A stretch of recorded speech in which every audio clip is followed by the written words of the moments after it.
Hang on, sorry, we have a bit of, good morning, everybody. I would like to welcome you to day 2 of the Cyprus Blue Deal Transferring Lab. Yesterday, we had a presentation on the policy framework that governs marine activities and renewable energy deployment in Cyprus, where the importance of taking an integrated approach that considers all users was highlighted. Today, in day 2, we will be discussing how blue energy technologies can be deployed in Cyprus whilst highlighting the interactions with the different users in line with what was discussed today. Today, I will be kicking us off, and I will be starting the presentation by giving you an overview of the Blue Deal methodology and how the methodology can be used to integrate blue energy technologies in renewable energy planning.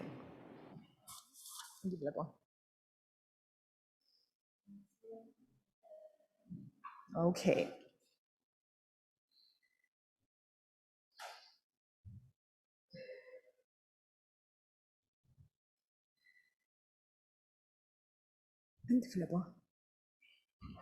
Okay. Here we go. Sorry about that. We had a few technical problems. So, the Blue Deal methodology is based on 2 pillars. The first is transdisciplinary technical and scientific collaboration.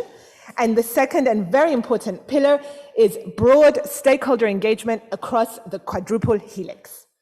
So, focusing on the transdisciplinary technical collaboration, we first start with the blue energy technologies that are at a significant technology readiness level. We identify the requirements that are needed in order for these technologies to operate. We then run modeling to determine what the wave and wind potential of the different regions are. And all of this into a spatial map where we take into consideration other users of the sea. The aim of this work is to identify a set of preliminary positions in which blue energy technologies can be deployed in the various areas of the project. So these are some of the models that we use. The work that we do in the Blue Deal project is actually based on work that was done in previous Interreg projects and on a GIS platform developed by the Maestrale project, as well as wave and wind models that are run by our Blue Deal partners, Enea and CRES.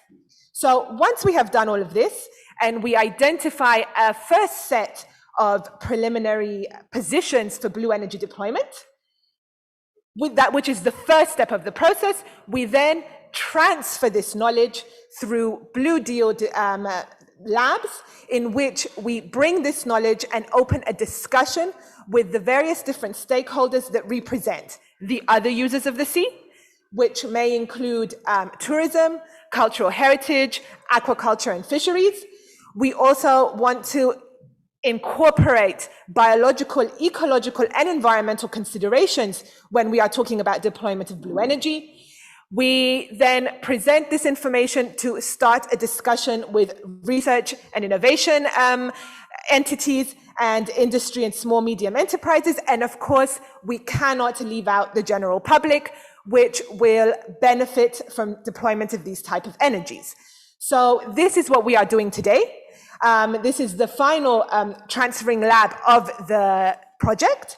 And the aim of this lab and all the other labs is to actually spark a discussion and a debate between all of us to ensure that if we are going to deploy blue energy technologies in the Mediterranean region, that we do it in a manner that respects biological and ecological considerations with the highest environmental standards, coexists in a mutually beneficial and integrated manner with all other users of the marine space, and also contributes to the ambitious climate neutrality targets of the EU and the Mediterranean region as a whole, whilst supporting the Mediterranean region to increase its innovation capabilities and enter into the blue economy. So this is the aim of this lab and all the previous labs.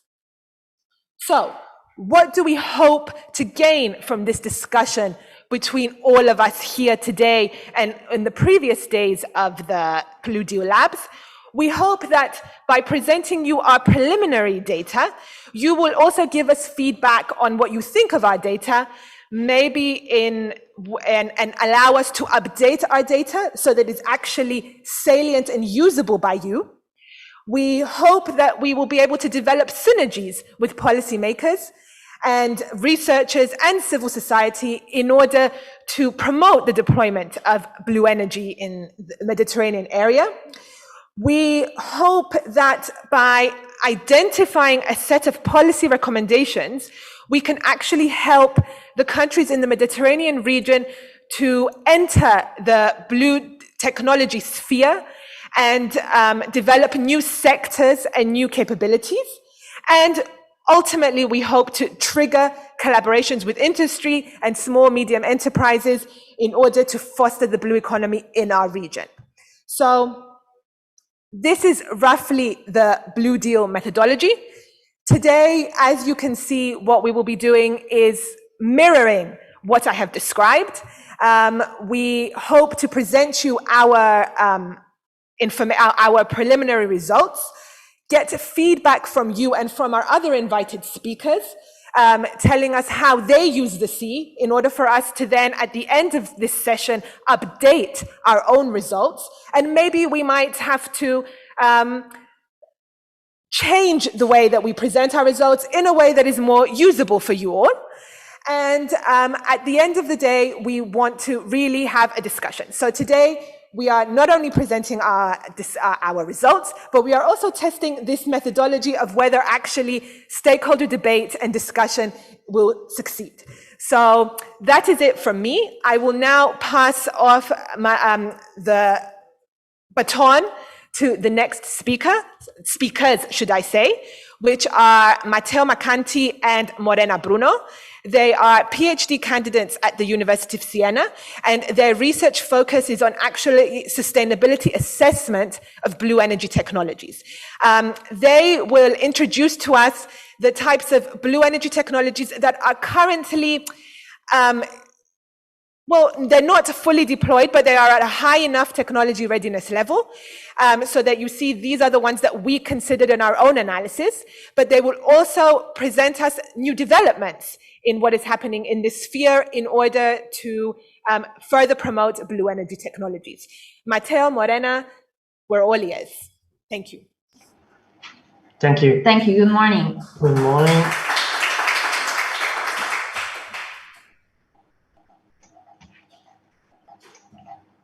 Okay, can you see our screen? Yes, that's good. Okay, thank you, Luisa, for the presentation. And as Luisa said, the University of Siena developed the Blue Energy Catalog in order to select and describe a series of blue energy devices with the highest technology readiness level. And we classified them into three main groups: onshore, nearshore, and offshore devices, able to exploit different kinds of energy in terms of wave energy, wind energy, but also marine biomass, the marine current potential, and heat gradient, but also salinity gradient.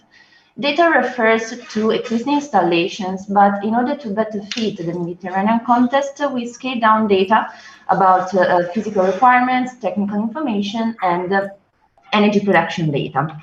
Let's start with the description on some system for the onshore environment. We evaluated the oscillating water column system, in which we have some concrete chambers, in which incoming waves let the seawater level move up and down in order to create a near flow that is able to drive some turbines in order to develop energy. Some examples are the REWEC 3 system in Italy and the Mutrico plant in Spain, as we will see further.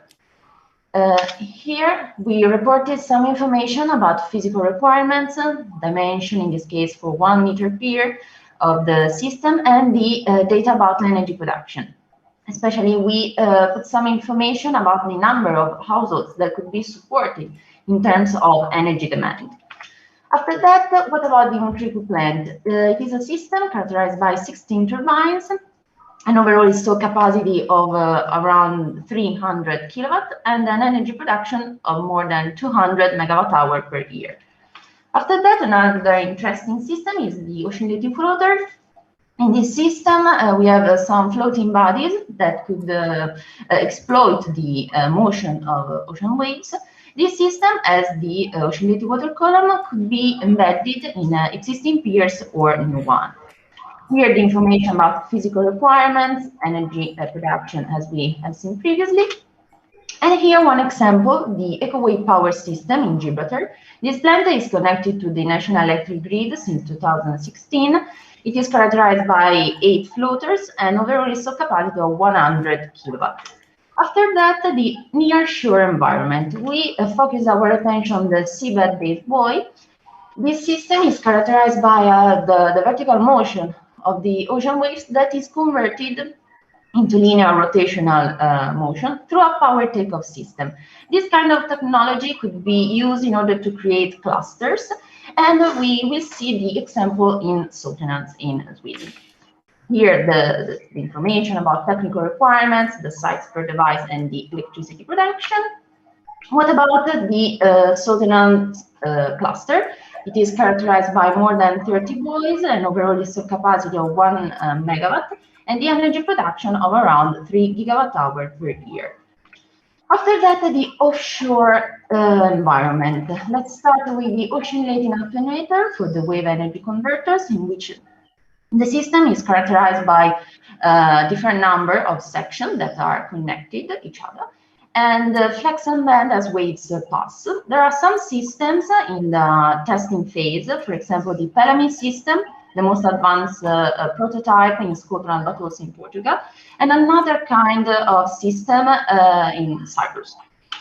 Here, the information about technical requirements and energy production.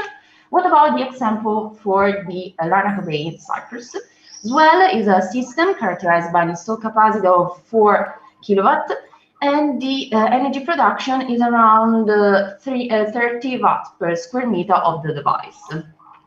After that, the oscillating buoy, also for the wave energy converter classification, the floating body is connected to a piston or a cylinder mechanism that could generate electricity through a mechanical magnetic system. Also, this buoy could be used to create clusters. Here, the information as we have seen previously. And the application in the Sicily Channel. In this case, we have the ISWAC system, a buoy with an installed capacity of 100 kilowatt, and the energy production could be around 200 megawatt hour per year. After that, what about the marine currents converter? The example here reported is the underwater helix. In this case, we have a submerged floating structure that is anchored to the seabed. And in this case, the system has a couple of rotors, and the electrical generators are installed behind each rotor. Here, information, the technical information, the electricity production. After that, the example, DEM, it is tested in the Strait of Messina. Is a system characterized by 2 turbines and installed capacity of 100 kilowatt. The energy production could be around 300 megawatt hour per year, but it is an expected productivity, sorry, because it depends on the data about the tidal current. And now I leave the floor to my colleague Matteo Mccanty. Thank you, Morena. The last technologies evaluated for the offshore environment are wind turbines, because the exploitation of offshore wind is one of the most promising solutions to get away from fossil fuel in the next future. Now, a new frontier in this sector is represented by the offshore floating wind turbines. This type of turbine is fixed to the seabed only thanks to mooring and anchoring system. And this allows to the exploitation of seawater with higher bathymetry until 500 meters, where usually there are also higher wind speeds.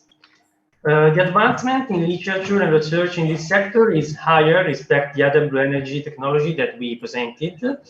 And to date, the most common commercial turbines have an installed capacity between 3 and 6 megawatt, but turbines with higher installed power are currently in testing phase, even up to 10, 15 megawatt. A single turbine like the one that we studied in our work can generate up to 25 gigawatt hour per year, supporting the energy demand of more than 7,000 households. In this lab, in particular, we focused our attention on two different types of floating offshore wind turbines, a Spark Buoy and a semi-submersible device, because the floating wind turbines are the most promising solution for the Med area because of its high bathymetry. To date, two concepts are demonstrated in full scale in the world. There are high wind and wind float. The high wind on the left is a Spark Buoy turbine. This technology was installed in Scotland in 2011 for the creation of a wind farm with an installed capacity of 30 megawatt, able to meet the energy needs of more than 30,000 households. As regards the rough buoy device, a 2 megawatt full-scale turbine with the wind float concept was installed in Busadora in Portugal, producing more than 3 gigawatt hour per year. Here you can see a panoramic view of the high wind floating wind farm in Scotland. And here I show you the wind float Atlantic plant, which is the first wind float farm in the world, and that became fully operational of Portugal in July 2020. But today, a new frontier in blue energy is also the development of integrated devices that allow the combination of different technologies for the exploitation of several marine renewable energies in a single system.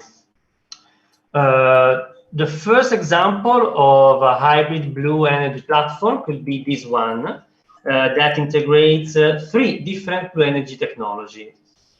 As you can see, this floating structure is covered by PV panels. It's possible to install in a platform like this 70 PV panels per square module with an installed capacity of around 30 kilowatt. The platform can also host different buoy setups for the exploitation of wave energy, but also several mini wind turbines. Here you can see some possible visual solutions performed by the company that carry out this device to image how these modular platforms could integrate with natural and also with man-made environment in the next future. Some companies are also studying other solutions. In this case, a floating wind turbine like the wind float, which I showed you previously, is equipped with an electrolyzer unit for hydrogen production, starting from seawater and from the excess energy produced by the wind turbine. In a platform like this one, a platform like this can also host PV panels to increase the energy production. Another example, a floating platform that hosts 4 floating wind turbines and a set of buoys for the exploitation of wave energy. Or another could be this project where a wind turbine with tripod foundation is equipped with fish cages that are moored to the tripod foundation in order to allow fish farming. So in conclusion, this type of hybrid plant now are at an early stage, but we can see many possible advantages. For example, with this technology, it's possible to increase the energy production rate of a specific area, or to reduce the non-production hours that can characterize some blue energy technologies. It's possible to ensure the energy independence of these platforms. to provide sustainable electricity for other marine activities such as fishing, aquaculture, water desalination, but also oil and gas industries. To share the infrastructure and the equipment between different devices, but also attenuate the platform movement and improve the stability of this platform, and to reduce some costs. So, for example, cost for infrastructure, for mooring and anchoring system, for the transmission system. And in conclusion, another advantages could be the possibility to convert existing platform like the one for gas and oil extraction. So thank you so much for your attention, and let's make a blue deal. Thank you. Thank you very much.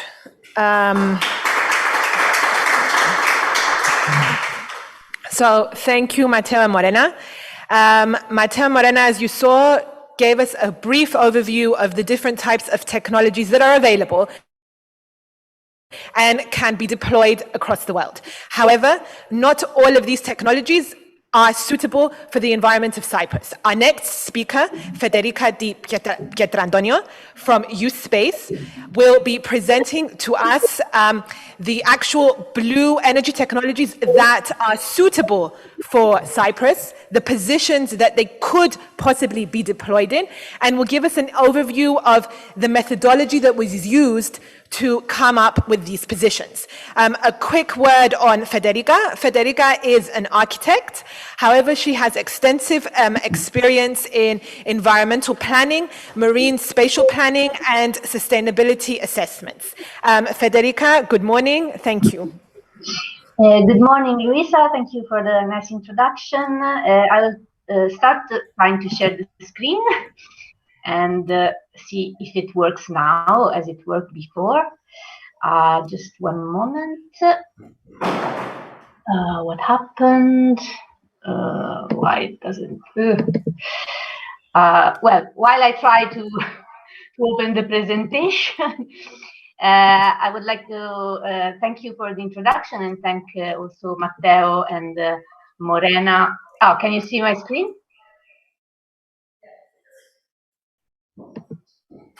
Can you see my screen? Excuse me. Yes, yes, Federica. Okay, perfect. So I would like to thank you, Matteo and Morena, for the nice overview of the blue energy technologies. As Luisa anticipated, my presentation focuses on what is the real blue energy potential available in the seas around Cyprus. As Luisa said, I am a consultant for Youth Space, that is a partner in the Blue Deal project, and is dealing with this activity. The analysis of the blue energy potential started, as also Matteo and Morena said, with the results of the Maestrale project. That was another MED project that ended in 2019. That produced WebGIS for identifying blue energy potential in several Mediterranean countries. So the idea is to improve and further detail this WebGIS, taking into account, of course, the minimum technical requirements for the blue energy technologies to operate, to identify in the end the areas that are potentially fit for the installation of these technologies, trying to minimize at the same time the disturbance of the environment, the interference with other important marine activities, and the visual impact. I want to underline that, as also Luisa stressed, these are preliminary results, preliminary identification of potential areas that shall be in the future refined based on more detailed and site-specific data, for example, on environmental restrictions and other issues. The analysis process and method was, of course, we started with the construction of a GIS, of a geographical information system, collecting data that were openly available and that were related to environmental conditions linked to blue energy production, that is bathymetry, wave height, wind speed, etc. Data on environmentally sensitive areas, on navigation routes, ports, military areas, other relevant infrastructure. Then we identified, as a second step, the areas that have the minimum environmental conditions that are required for blue energy technologies to operate.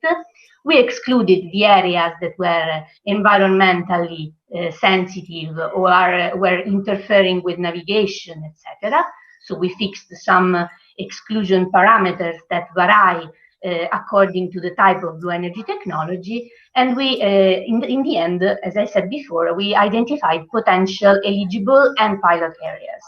Eligible areas are the ones where all the requirements are fulfilled in some way. The pilot areas are the most promising ones because they have the higher potential. The collection of data was quite time-consuming. We had to consult different databases. Here you see some examples, starting from, of course, the Maestrale WebGIS, and then passing through the EU institutions' websites, and then also national databases. Also with we also, thanks to the Cyprus Energy Agency, we had an agreement with OS Aqua Project to share some data on the sea. This is the geographical framework, of course, Cyprus, you know, Cyprus. We considered all marine areas belonging to internal waters, territorial seas, and contiguous zones. So we did not consider international waters because we found that there could be many issues to implement blue energy structures in international waters, and for wind farms, we excluded, areas that are within 10 kilometers from the coast to reduce visual impact of the turbines. This is the starting point, the Blue Deal catalog as Matteo and Morena described it. We started by considering all the 11 blue energy technologies that were included in Blue Deal catalog. However, of course, in the course of the analysis, some of these technologies were found to be not suitable for the Cyprus environment and were excluded. So from now on, you will see only the results regarding the technologies that are in some way feasible. Also, even if there is no evaluation of the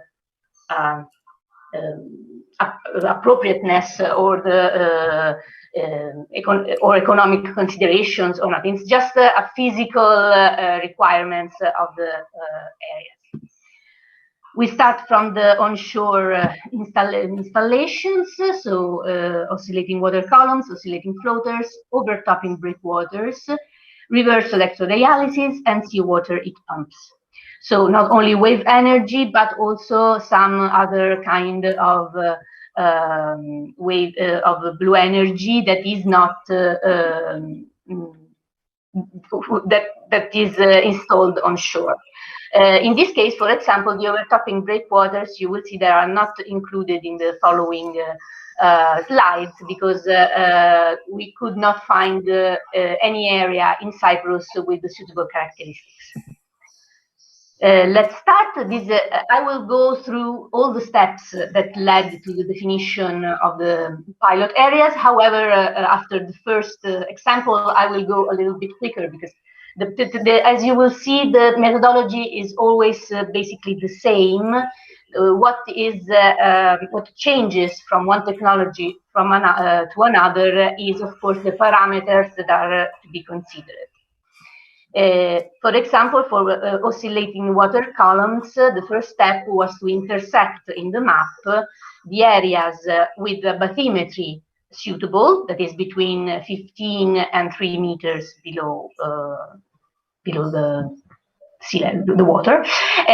We intersected them with the areas with the wave height higher than 0.5 meters. Of course, these are average values.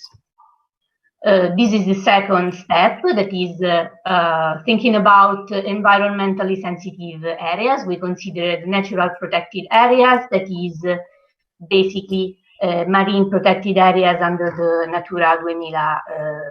Natura 2000 network, and the areas where there is an significant presence of Posidonia seaweed. These areas and a buffer of 500 meters around them are to be excluded from the potential installation sites. So from the suitable areas, with the suitable conditions in step 1, we excluded the areas from step 2, and here you see the results. Oh, sorry. And these are the eligible and pilot areas. The darker red are the pilot areas. You see their characteristics in the boxes on the right. And this is the first technology. As you see, it's 2 possible pilot areas. The second one was the oscillating floaters. The procedure is basically the same. As you see, bathymetry is a little different. It varies from 20 to 5 meters. However, the wave height needed for the operation of the plant is always higher than 0.5. A further step was to intersect the previous resulting areas with the areas where wave power is more than 1 kilowatt per meter. This is the union of environmentally sensitive areas, and this is the exclusion and the eligible and pilot areas. Here, as you see, the locations are different, are more distributed in the Cyprus coast. Oh, sorry. Salinity gradient power has quite a different story, because this is basically, it doesn't require special particular environmental conditions, except for the salinity of the water that is used to produce the reverse electrodialysis process. In this case, we found that it would be interesting to combine these technologies with the existing desalination plants, because these 2 technologies can work in a combination. As for heat exchanger, that is seawater heat pumps, here the only requirement was to avoid environmentally sensitive areas, and also the points in which there are main navigation routes and the maneuvering areas of ports. So overlapping this information, what we get to was these 2 areas that are basically concentrated where all the physical characteristics exist. And moreover, we found that in this case, there is also the presence of important public buildings that can host the plants, and is the feasibility. Let's pass to the near shore. Seabed Base Boy, oscillating attenuators, and algae farms. Oscillating attenuators are found to be not at all suitable, so only two technologies will be present in the next slides. The same situation, slightly different parameters, but the steps are basically the same.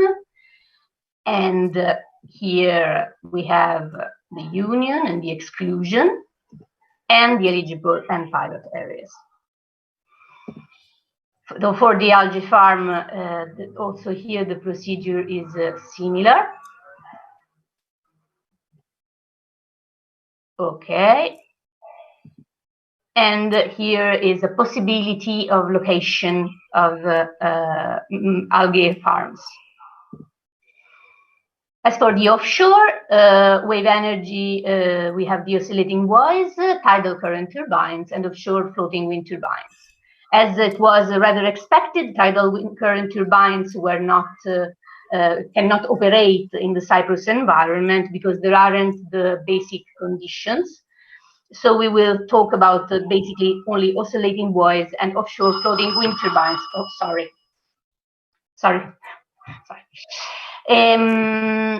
So for the oscillating buoys, here, as you see, the parameters for the bathymetry, for example, are slightly different because we considered all areas with a bathymetry between 50 and 35 meters. However, the wave height necessary for ensuring the operation of the plant is similar. The union of environmentally sensitive areas. Here we considered also navigation routes and ports. And in the end, we found, excluding all the restrictions, we have these two eligible and pilot areas. Well, two pilot areas and some eligible areas that are the lightest red. As for wind energy converters, here are the preliminary specifications that we considered. So a minimum distance from the shore that is 10 kilometers, a maximum of 80. Sea depth between 40 and 140 meters. Buffer zones around marine traffic corridors and port areas and military areas and nature preservation areas. They are slightly different. So this is the bathymetry intersected with wind speed. As you see, there are not a lot of areas where these requirements are met. The union of environmentally sensitive areas and related buffer zones, as here with navigation routes and ports, you see the buffer zones are quite larger than before. The military areas in the south, union of exclusion areas. So what basically remains is this pilot area in the south of Cyprus that will be further analyzed by our colleagues in the next presentations. This is a summary localizations of the technologies that are applicable in Cyprus. As you see, there is a fair distribution of the different kind of technology of the different sites along the coast. Sorry again. I wanted just to add something on the main criticalities and limits of the analysis, because of course finding geographical data that are open and openly available is quite time-consuming. The involvement of local stakeholders and the synergies with other projects proved to be essential for data collection. There is actually in many contexts, there is a lack of data on some specific environmental issues, such as the birds migration routes that are essential for positioning the offshore wind turbines, and the Posidonia meadows, because the exact boundaries are quite difficult to find. the level of detail is not so much developed. Of course, as I said, the main limit of this analysis is that is a preliminary analysis, and that the pilot areas that we identified should be further verified from the technical, legal, and environmental point of view. So you are here also for this reason. And of course, also we use only range values that represent the minimum requirements for each type of technology. So when you choose afterwards, in the second phase, you choose a specific device, there must be a more detailed analysis that include site-specific and detailed data on marine energy potential. Thank you very much for your attention. These are our details, our contact details, and I wish you a nice lab and wait for your questions in the question and answer space. Thank you very much.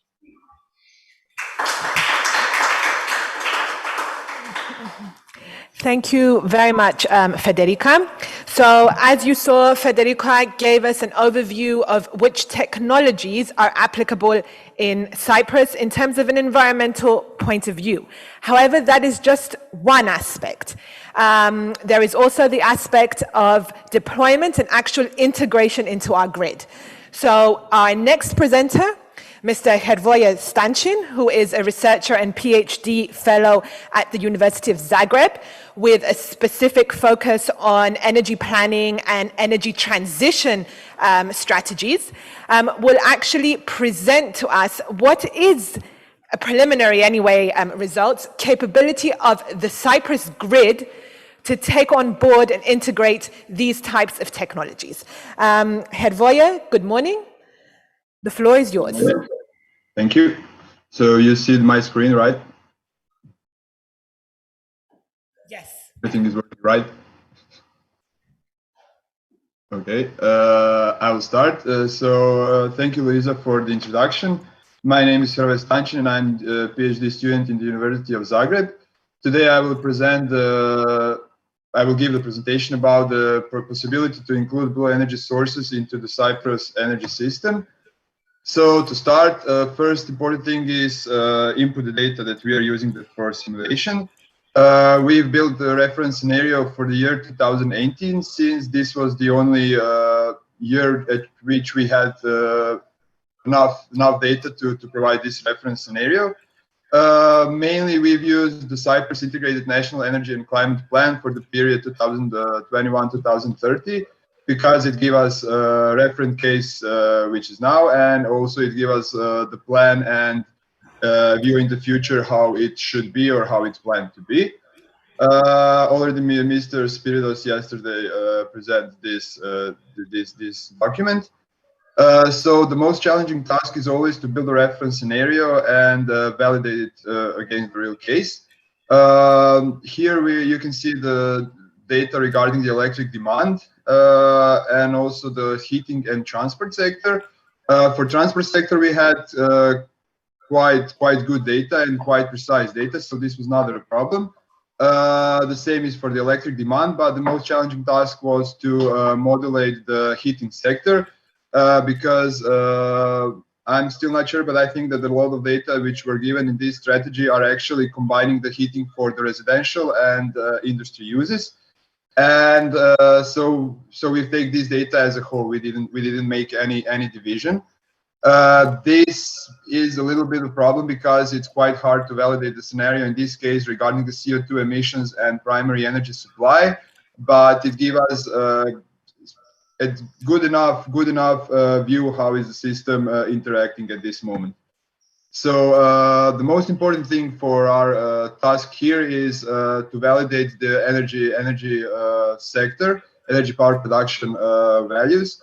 And here you can see that currently at the island there is a dominant heating oil power plants, which total installed capacity of 1,478 megawatts, followed by the photovoltaic and onshore wind.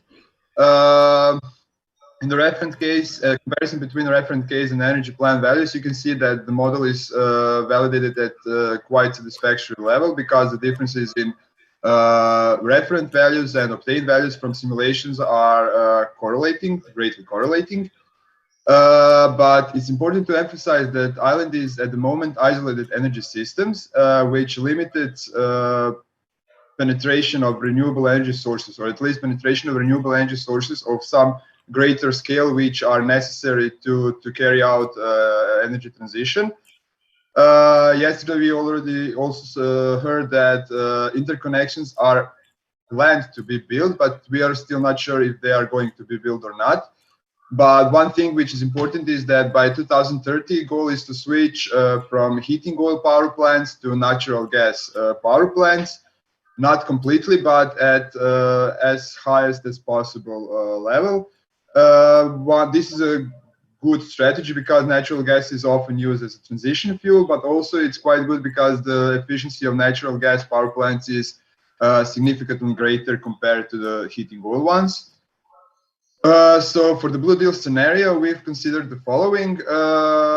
We introduced the values from the reference case, and we introduced the offshore wind and wave energy converters. But some parts that also should be emphasized once more, that energy transition consists of multiple steps, which needs to be taken simultaneously because they are mutually dependent on itself. So the first and the most important thing, maybe that we didn't do that much analysis in this project, is the electrification of the heating sector, because the heating sector is a great consumer of primary energy, mainly fossil fuels, but also electrification of individual heating is important because in that case, electricity demand is rising, which is very important to know when we are coming up to energy plan models. The second step is penetration of electric vehicles. Then, of course, the phasing out thermal power plants or switching to less carbon-intensive fuels like natural gas. And, of course, reducing the usage of fossil fuels for household heating, which is quite connected to already the first bullet. And finally, introduction of renewable energy sources. But this is actually the task that is coming at the first place, but also at the last one, because it is important to round up the whole story. So the installed capacity for the 2030s are as followed. Heating oil power plants should have capacity slightly above 1,000 megawatts, which would give annual power output of 0.63 terawatt hours. Natural gas power plants should be 302 megawatts, 432 megawatts with annual production of a little bit more than 3 terawatt hours. Onshore wind is mostly, as we can see, already used as high as possible level on land. So there is a small cap to increase this value, but there is a great potential for photovoltaic, which could become almost not the dominant source, but the dominant renewable energy source on the island, with annual production of 1.13 terawatt hours. Regarding the blue energy sources, offshore wind has the greatest potential with planned capacity, or at least we consider capacity of 300 megawatt, which would give annual production of almost half a terawatt hours per year.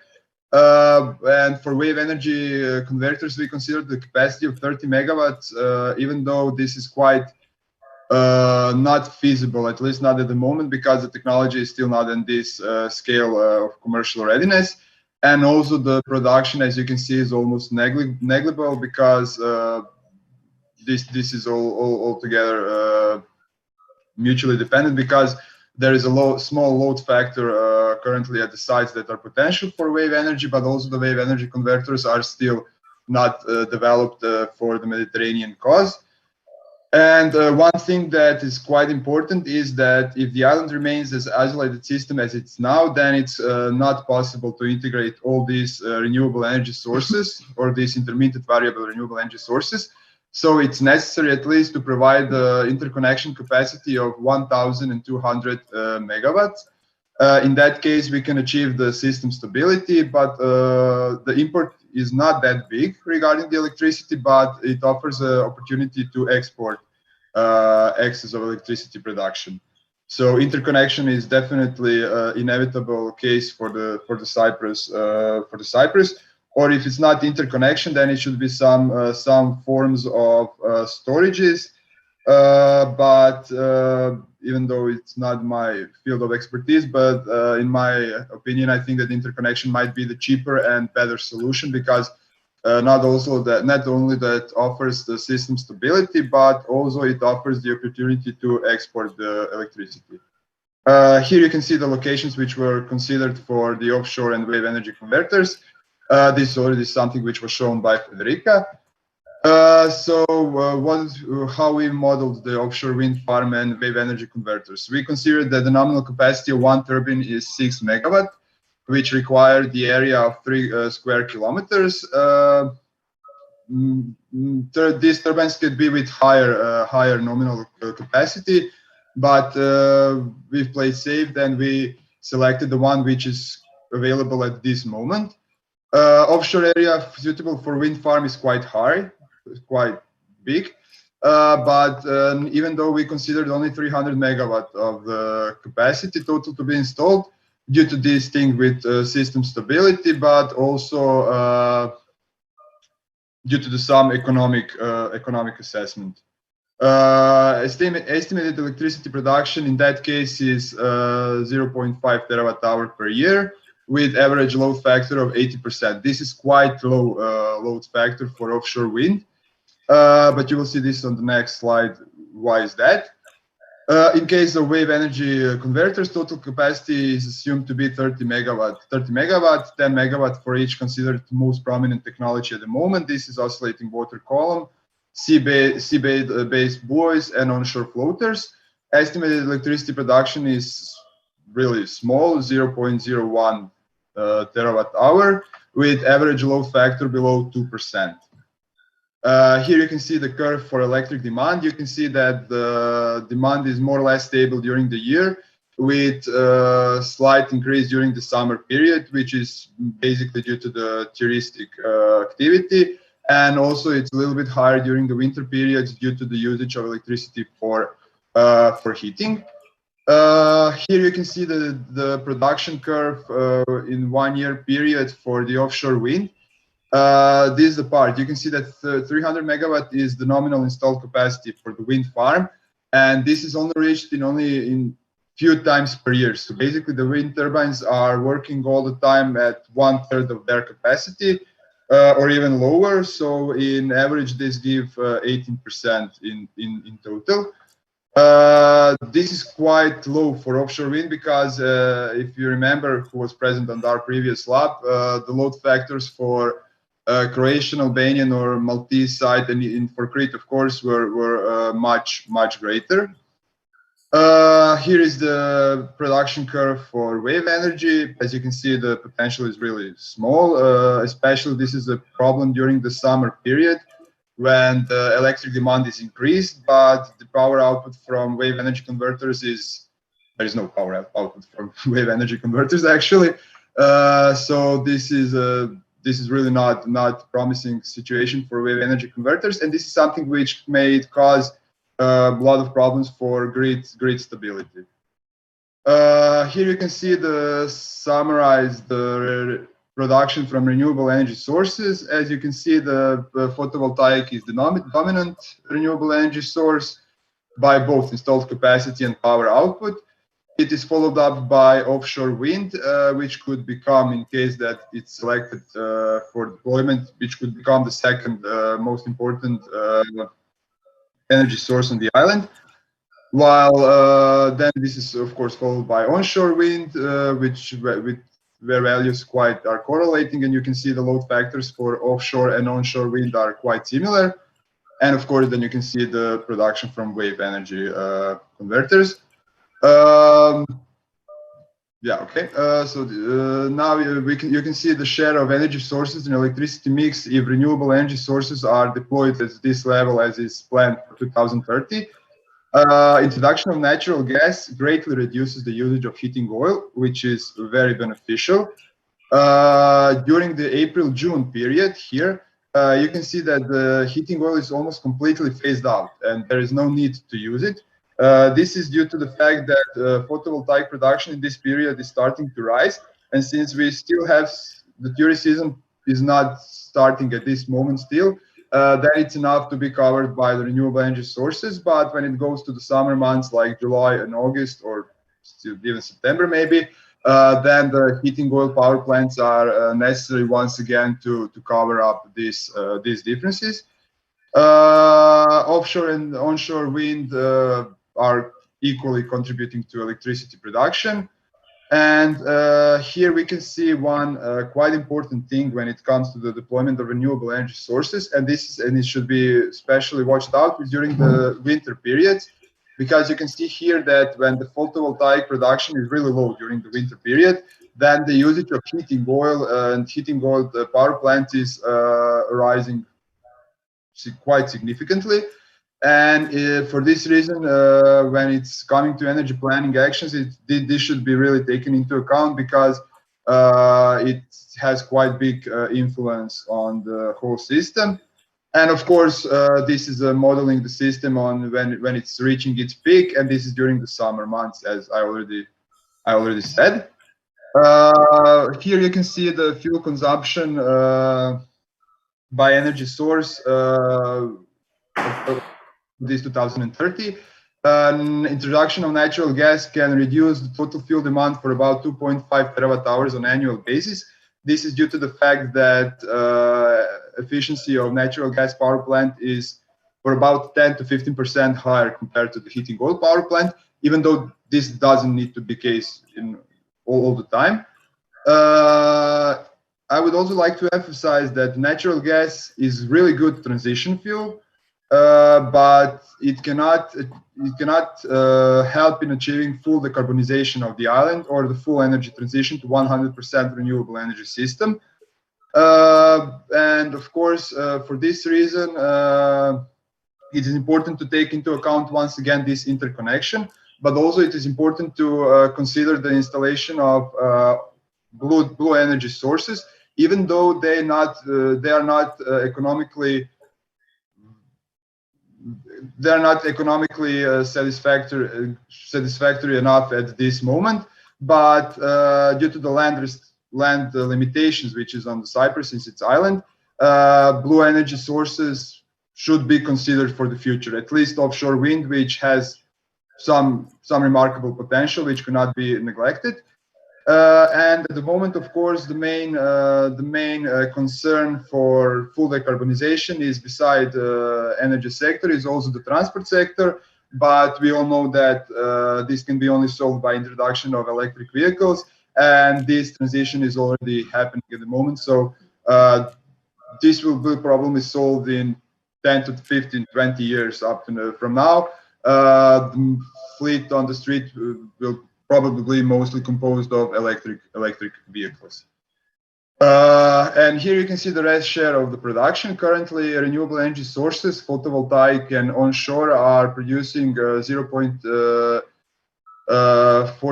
terawatt hour per year. Further increment of renewable energy sources capacity can lift up this production up to 1.91 terawatt hour per year. And this would also increase the share of renewables in electricity mix from currently 11% to more than 45%. Here, I didn't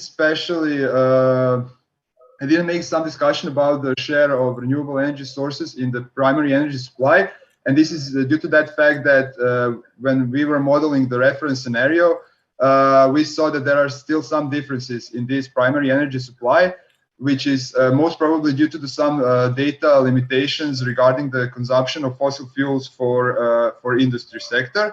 So for some in-depth modeling, this should be really revised and considered once again. But when it comes to renewable energy sources and electricity production, the values are more or less correlating with the values that are real. And some basic economic assessment.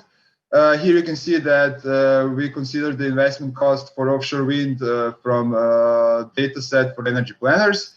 From this Cyprus strategy for period 2021-2030, the average electricity price is assumed to be 92.2 euros per megawatt hour. And in that case, profitability of offshore wind farm can be achieved at year 17. This is quite long period, but we are all counting on the reduction of investment cost, and of course increasing the power the power output. Sorry. For wave energy converters, we didn't do economic assessment because payback period is really long. I tried to scale it up to 35 years and it was still negative. And after that, I gave up because 35 years is really a long period. And this is basically this is a longer period than its life cycle of these converters. And now the main conclusion, I already said something before, but just to sum up everything, blue energy sources are not sufficient for full decarbonization of the Cyprus island. Interconnection is inevitable for greater penetration of renewable energy sources due to the grid stability, but also due to the fact that Cyprus, even though this is really my opinion now at the moment, but the Cyprus doesn't have enough renewable energy sources to cover all demand by itself. One thing that we didn't consider that much in all these on this lab, but also in some previous lab, is the carbonization of the heating sector by utilization of seawater heat pumps. This is beneficial because it directly reduces the consumption of fossil fuel, but also it gives an opportunity to, but also is highly efficient, which would not then be reflected that much on electric demand. And of course, greater penetration of electric vehicle is also quite important because it gives an opportunity to use the batteries as storage, as energy storages.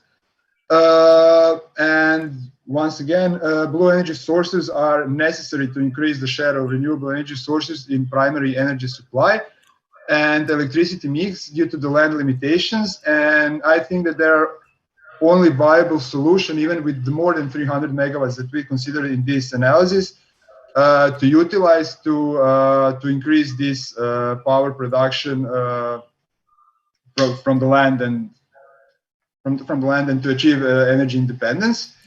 And yeah, these are some main remarks from this presentation. Thank you for your attention and have a nice lab.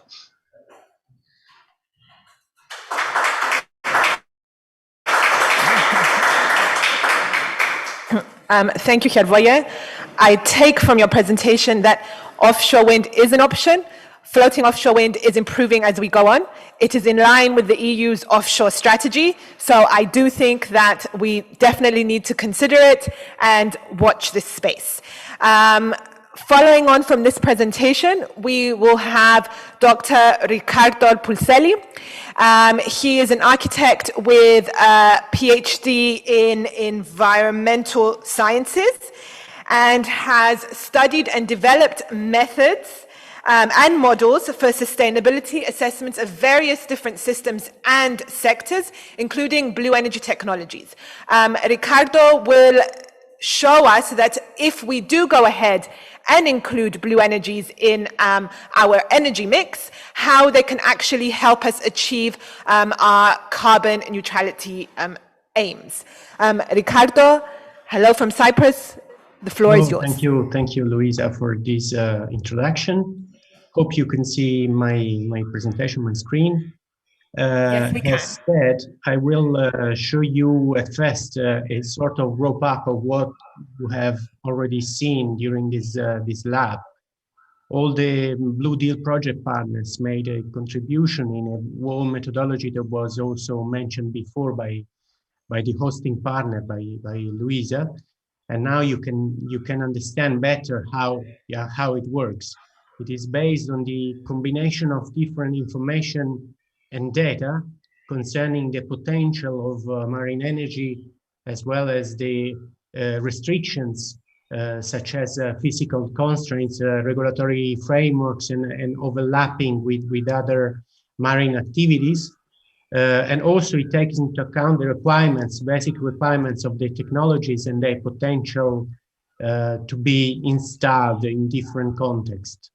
At the end, the combination of all these data and information allowed us to make a sort of mapping of possible sites in which pilot initiatives can be implemented. And also we made a sort of assessment of our Blue Energy Plan, first based on the energy assessment and the economic assessment, economic sustainability of the proposed plans. And now we will have to check also the impact in terms of environmental benefits and visual impact. As you have seen, we started from the analysis of the potentials. These are basically based on the Maestrale WebGIS, that's an open access portal for everyone, but also we provided more detailed information by our partners Enea and CRES. You have seen that the different classes of technologies that are included in the Blue Deal project, from onshore and offshore solution, waves, heat exchange, and other solutions. And you have seen the maps presented by USpace with the most suitable locations for the installation of this different kind of technology. In particular, we focused on the offshore wind farm that is probably at the moment the most promising technology among the marine energy technologies. And UniZagreb presented very well the assessment of the potential, considering an installation of 300 megawatts of wind farms concerning 50 windmills and a total electricity production that is estimated 480 gigawatt hour per year. The total electricity production in Cyprus is around, it's over 5 terawatt hour per year. So we can say that in this case, the offshore floating wind farm would cover at least 9% of the electricity current electricity production in Cyprus. Also, we made a different kind of assessment, considering especially two possibilities, two scenarios for the installation of windmills, floating systems. These are not specific for any company, but are a sort of benchmark, a sort of standard technology. And also we consider the life cycle assessment, starting from the withdrawal of raw materials, the assembling, construction, installation in the site, their maintenance in time, because these technologies need a maintenance in time, and also the end of life of the hypothetical end of life of these technologies. And based on the life cycle assessment, we could make an estimate of the carbon footprint of the installation, and considering the production yield, we achieved a final result. The carbon intensity per kilowatt hour of electricity produced in the wind farm would range from 45 to 66 grams of equivalent carbon dioxide. I say again, per kilowatt hour of electricity produced. This number is not the best we have found during our labs, because the potential in Cyprus is not very high. But anyhow, the result is, in terms of environmental benefits, is anyhow very good, considering that the current carbon intensity of electricity in Cyprus is around it's over 600 grams per kilowatt hour of electricity, most of which is produced by thermal power plants. If we take into account, if we make a specific focus on the carbon footprint of the Cyprus island, I took data from the official greenhouse gas inventory of Cyprus. We have a general and overall carbon footprint of almost 9,000 kilotons of equivalent carbon dioxide per year. Most of these emissions are due to the energy sector, almost 75%, and the other are due to industry, agriculture, and waste. So you see, what you see in the picture is an attempt to make these numbers visible in some way, understandable. So what you see, the green squares are the forest land that would be needed to absorb these carbon emission of Cyprus. So you see that while the island has an extension, an area of over 9,000 square kilometers, the forest land that would be needed to absorb the emissions of the island would be 13,000 square kilometers. That means that covering the whole island of trees would not be sufficient to compensate the emission of the island itself. So it's quite an impressive result. Also in the picture, you see that the existing forest land corresponds to an equivalent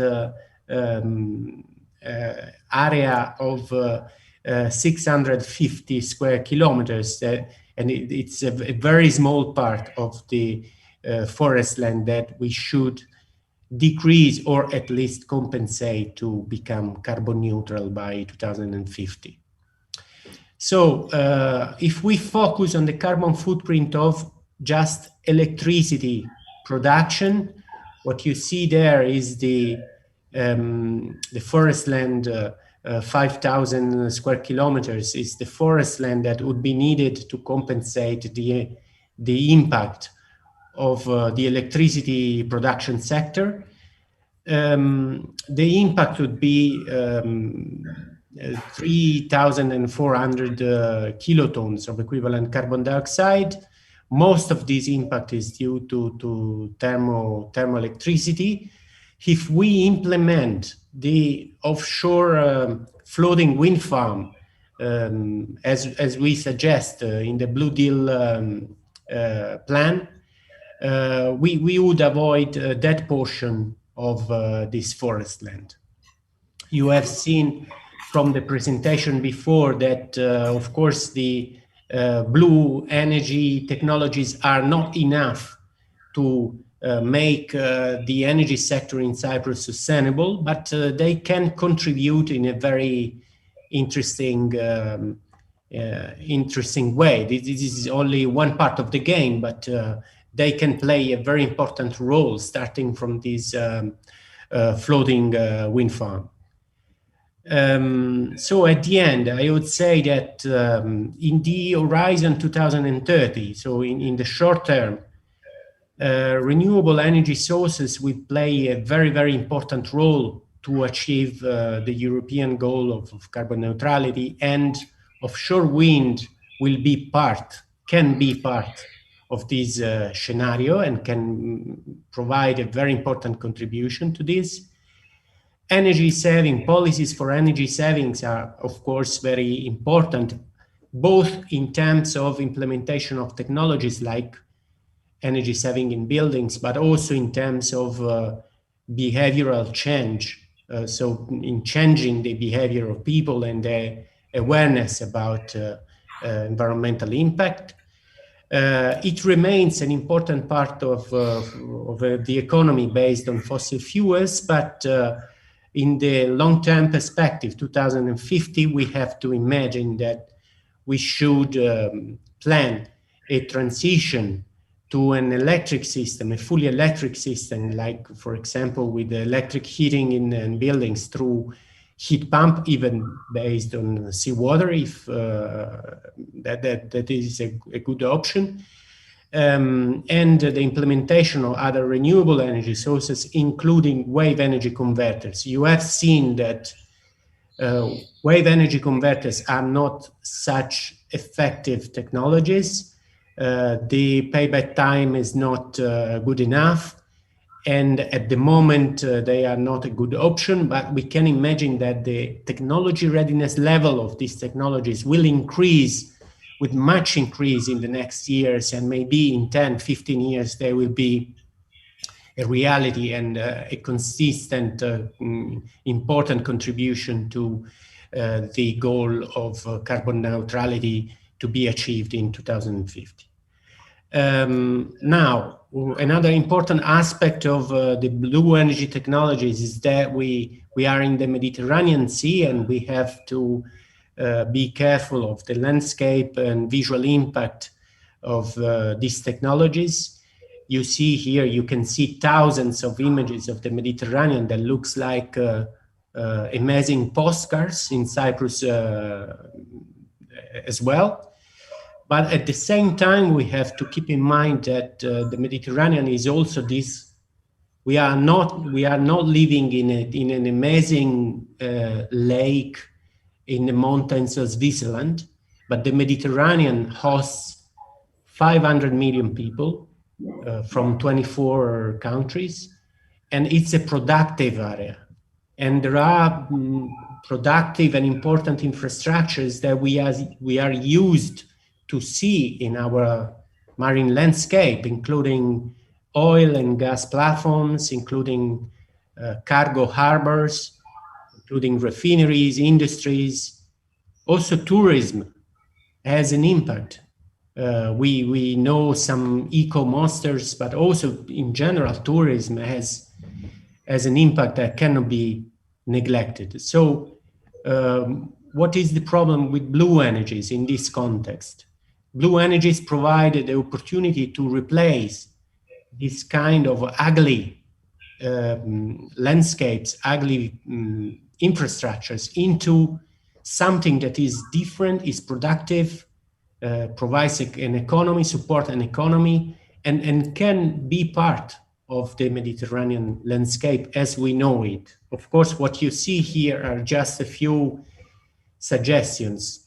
These are extreme images. We do not expect to provide systems like these, but there is much room for design and for landscape integration in the Mediterranean area that can increase the quality of our life and can also support the tourism activity and other activities and our living in the Mediterranean and in our common sea.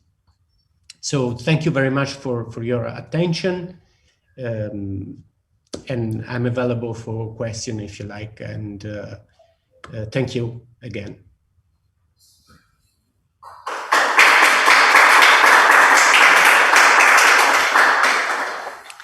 Thank you, Ricardo, and you've brought us very nicely and neatly to our next presentation. Ricardo referred exactly to something which is public perceptions and public worries, let's say, when we talk about new technologies. Taking this into account, the Blue Deal partners, and in particular the other Cypriot Blue Deal partner, Geoimaging, have developed a 3D Blue Deal technology tool which supports visualization of these tools in the actual islands and areas in which they could potentially be deployed to help in doing in public consultations and also in doing a visual impact assessment. So our colleagues from Geoimaging are Constantino Zmaras, which is a senior project manager and researcher at Geoimaging with an expertise in project management of research and innovation projects, with his colleague Vasilis Petru, which is an expert in AI, gaming, and imaging recognition. Kostas and Vasilis, we are looking forward to seeing your tool.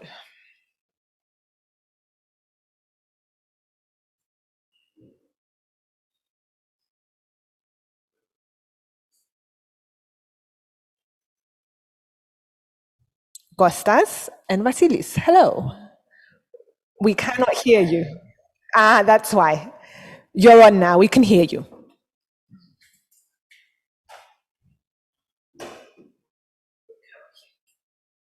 Actually, we cannot hear you.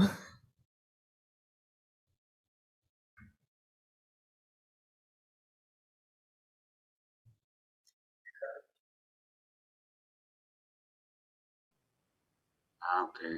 Can you hear us now? Of course they can. Okay, Costa, Vasily, our IT experts, please, you can go ahead. Yeah, sorry for this. So thank you for having us. I'm here with my colleague Vasilis. Just to inform you, we have been tested negative earlier on, so we will be conducting this presentation without masks. And it's a great pleasure to be on board, and it's even more of a pleasure to know that this event is taking place in Vasilis's birthplace, which is Larnaca. He's a proper Larnaca child, and we are really excited to have the municipality organizing this event. And since we are also partners, Geoimaging, our company is also partners with Larnaca municipality and this CMMI and this wonderful project, which you are seeing materializing all around you there on the hybrid event. In addition, together with you on the physical space there, we are conducting this presentation from remotely. However, Aristodimos and Eleni are with you. And after our presentation, Eleni will be conducting another round of promoting and showing the virtual tool on the physical space. So just approach her, ask her some questions. She will be navigating through the touch screens as well. So today, we're gonna be presenting you our approach regarding the use of the visualization of the planning process. We're using a simulated virtual environment to visualize characteristics of selected blue energy technologies that emerge through the analysis of the labs, and we're trying to see how they fit into the landscape. We are doing that in order to increase the level of information of the public on the blue energy technologies. There is certainly a gap there.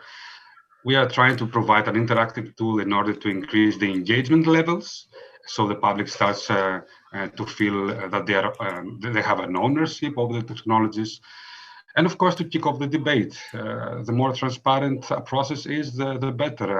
As you can see here in the graph, this comes from the literature. We're trying to achieve higher levels of citizen power in order to create plans that can last in the time through the evolvement of time.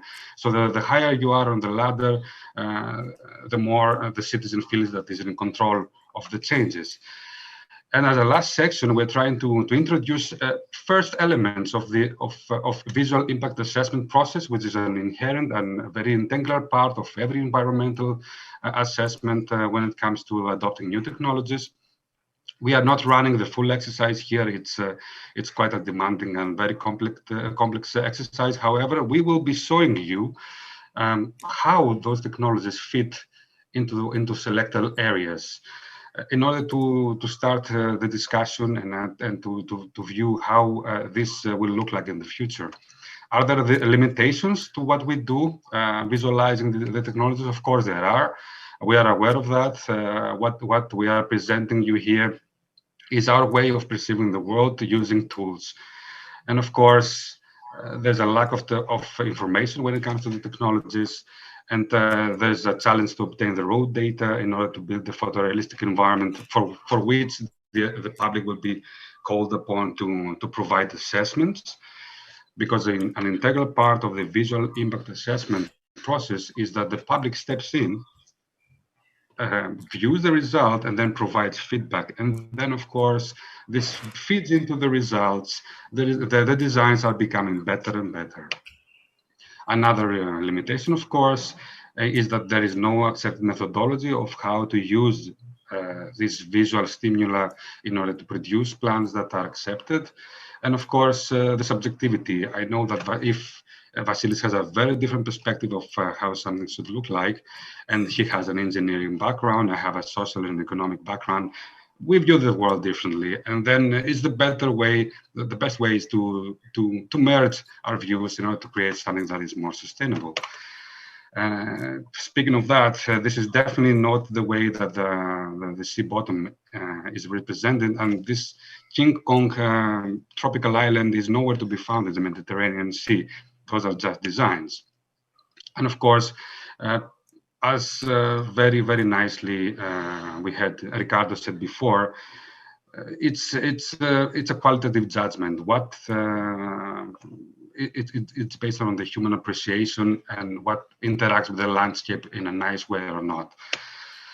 So what are we doing here? We have created blue 3D models of the technologies, which you can nicely navigate through using the bluedealmed.eu technologies/technologies section of the tool. And then we are entering the visual impact analysis. We're creating viewpoints from specific geographic locations on the map. We're using the Unity game engine, GIS data, elevation data. We integrate other GIS layers and terrain buildings. We integrate the Earth curvature and try to replicate the weather conditions. So I will be giving the floor to Vasilis in a while to present you with a visualization. Those are the 3 areas we have selected. It's 3 viewpoints, 35 kilometers northeast of Zigi. It's 2 viewpoints that we're going to be seeing for a mixed park of oscillating floaters and seabed buoys near Paphos Airport, which is really interesting to look at as an area of an overall industrial interest, and 2 viewpoints 750 meters from the shore near the Pomos in Paphos. So Vasilis, if you would like to take the floor and start. Of course. Let me share my screen as well. I guess now you can see my screen. So this is the 3D visualization tool we have created for the visual impact assessment of the technologies for Cyprus. Our target is to simulate the installation of the technologies in a specific environment, that in our case is Cyprus. See how it looks like from the shore, and see the general visual impact these technologies have to the environment. We can also see how do they work and the functionality of them. At first, we can see here the park for the offshore wind turbines. I'm currently controlling the scene. It's not recorded. I have full control of the scene. Here we can see the park, which is located, as we can see, using the map tool on the bottom right, where it's located with the yellow color. This is the area with 50 turbines. And with the red dot, we can see the location of the camera. So we can also navigate using the boat, go closer to the wind turbines, see them. And we can also use a drone. Far in the distance is Cyprus. Currently, our camera has a visibility of 50 kilometers. And we can also dive and see what's underneath the sea. As previously mentioned, these turbines are floating. That means they're not attached to the sea bottom, but they are floating, and some cables or chains are used as anchors to fix them in the same place.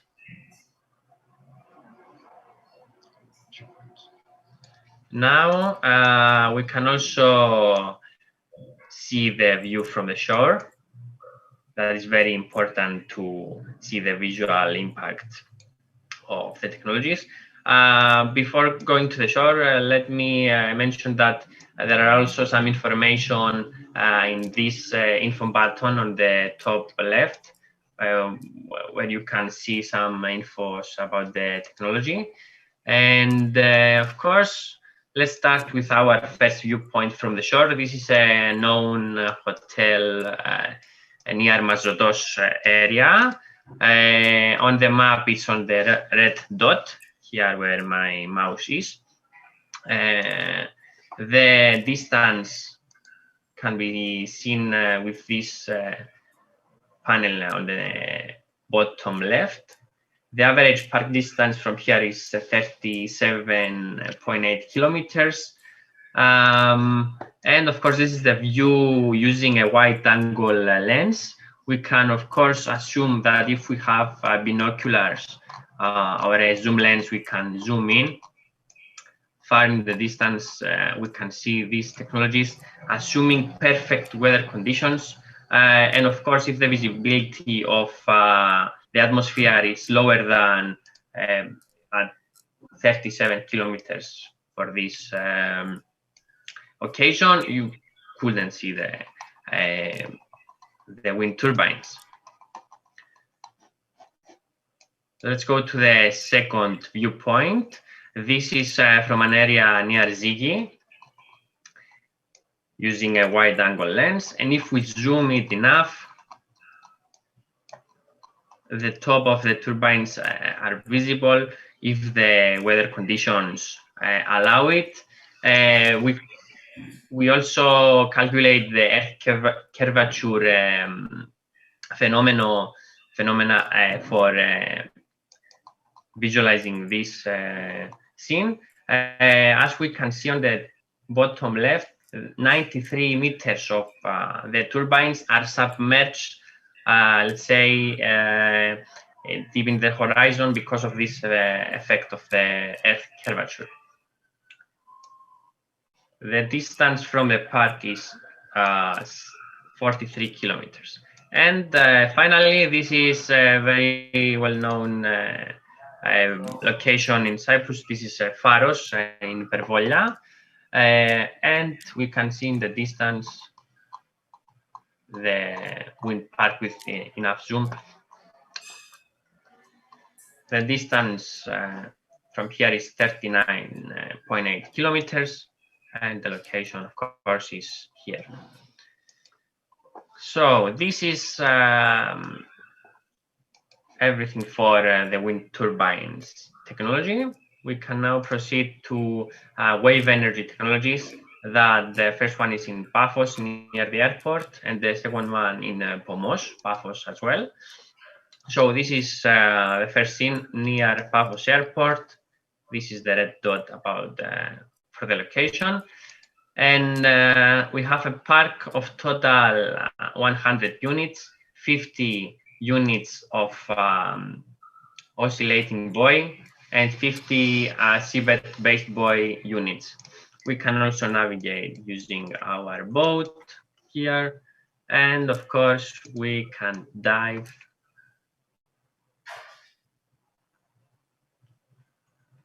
underwater to see what's underneath. So this is the floating device as well. We can make some waves to see they're moving as well. These technologies do this vertical movement to produce the power. Let's go closer to the other park with the second technology, the Seabed Base Boy. This technology consists of two parts.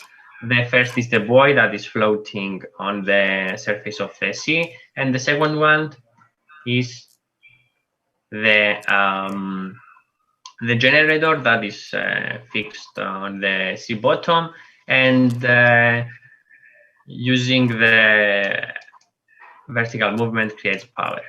Let's see the view from the shore. This is from the airport. This is the park we can see. and of course a view from near the shore, also an airport, using a zoom. And finally, in Pomosh area, you can see the installation with the natural environment of Pomosh here, and the viewpoints from shore. Again, this is 750 meters, and the second viewpoint from another view. And this is our last location for the 3D tool. Now, Kostas, back to you. Thank you. Yeah, okay, wait, here. Thank you, Vasilis. As you have seen, the tool is available, freely available. Later on the break, Eleni will have the chance to show you more things around. Right now, I would like to conduct an evaluation exercise with you, and I would like you all to switch into the tool here. We have created a small slideshow session. You may as well go and, okay. Wait.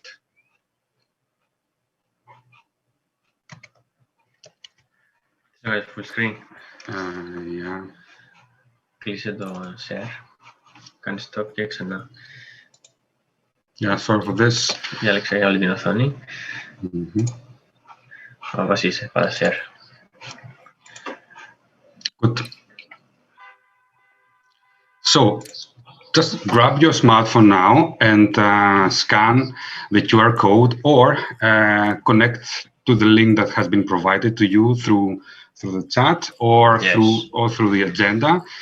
It's a small exercise that we are doing after every lab, and it is about to start evaluating how the visual impact, how the process fits into the people's minds. So the first question would be, how concerned would you be regarding the visual impact of blue energy technologies in your area? Very concerned, not concerned, are you concerned, moderately concerned, or slightly concerned? Usually when I see those, okay, good. So don't be shy, just go around, scan the QR code on the left, and participate just to give us your feedback. This is important. So before you are conducting energy planning in an area, especially when it comes to installing elements of technologies within the visual horizon, then this should be taken into consideration.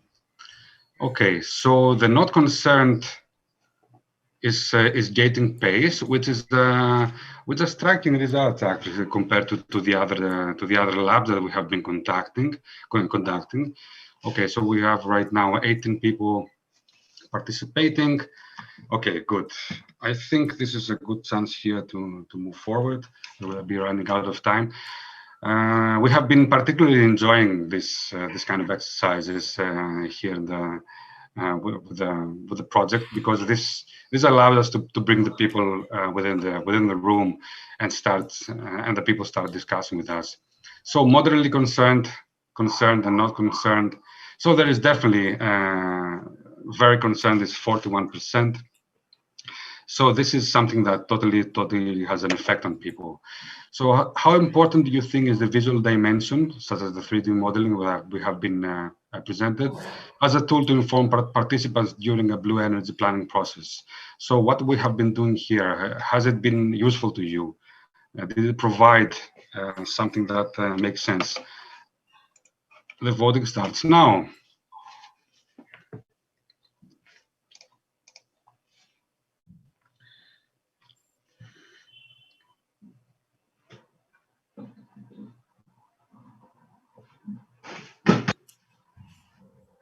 Okay, this is an indication that we have been moving to the right direction, I hope.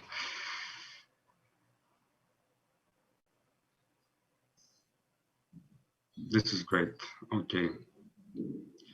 Just to have in mind that the exercise we have been showing you around is not a full-scale visual impact assessment process, since the assessment of the public is missing. We're trying to replicate it here a bit, but of course, when the actual technologies are about to be installed, I would be expecting that someone comes to me and asks those kind of questions. So very important, 70% important, 25% this is a good indication. With the next question, this is a free text question. So just type whatever you think to the question, what do you think is the biggest challenge when it comes to the blue energy planning in your area? Go and type the answer you think is okay. Yes. Yeah, okay, definitely. Data, legal framework, social acceptance, environmental impact, definitely, okay.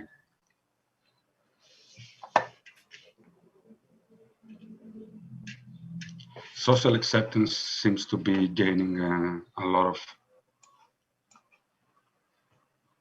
data. Yes, you cannot proceed to any sustainable planning without data, without asking the people, and of course without assessing and conducting a proper environmental assessment. Okay, thank you very much for your participation. This has been great. Are we Greece? Someone say that Greece is a challenge here, okay?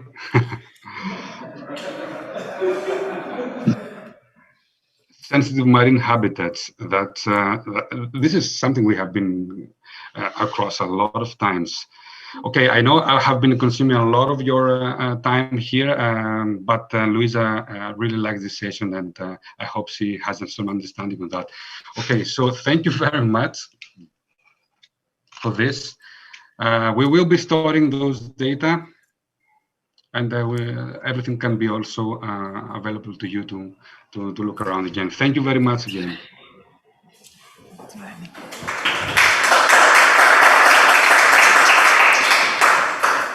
Thank you very much, Kostas and Vasilis. It is now for our break. We are running a little bit late. Apologies. We will keep though with our 15 minutes because it is quite a dense day. So we will be back at 12:05. Right now, for the people that are present here physically, our colleagues from geoimaging are actually here with the interactive screens to show us how this tool can actually work. It goes beyond just visualizing it in the area, but also you can play around with the actual technologies. The same applies to our online participants. Vasilis will be online to also showcase it if you are interested. But we will restart at 12:05. Thank you very much.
Hello, everybody.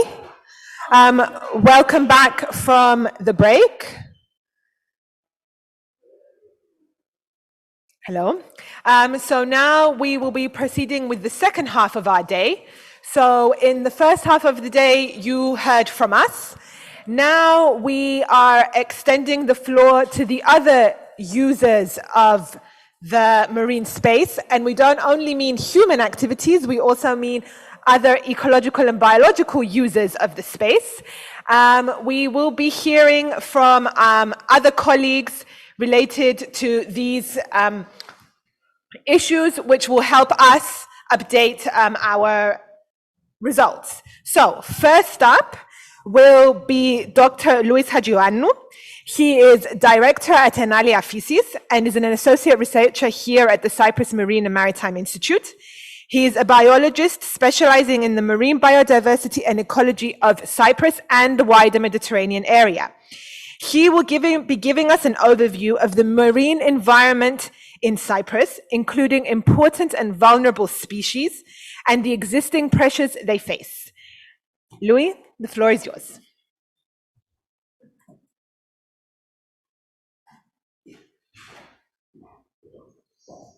Thank you, Luisa. As a pointer on the ground. Okay. All right. Thank you very much. Good morning, everybody. I'd like to thank the Blue Deal team for inviting me to this event to give the perspective from the marine environment. As Luisa said, I'm an associate researcher at the CMMI and also directing, and I'm a co-founder of the NGO Enalia Physis. So I'll give you an overview on the effects of anthropogenic activities on the marine environment of Cyprus, incorporating at the same time some parts regarding MRE's marine sustainable energy, MS. So I didn't know what is the background of everybody here, so and the listeners also. So I thought of giving just an overview also of the environment and showcasing the differences between our region here, the Levantine, with the rest of the Mediterranean, but also with the rest of the world. As you probably know, the Mediterranean is considered an oligotrophic sea, meaning that it's low in nutrients. The Levantine is even more oligotrophic, so less nutrients naturally. Oops.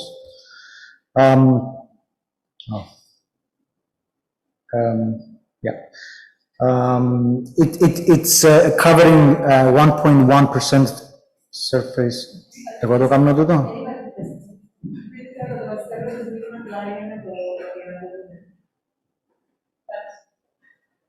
Is it okay? All right.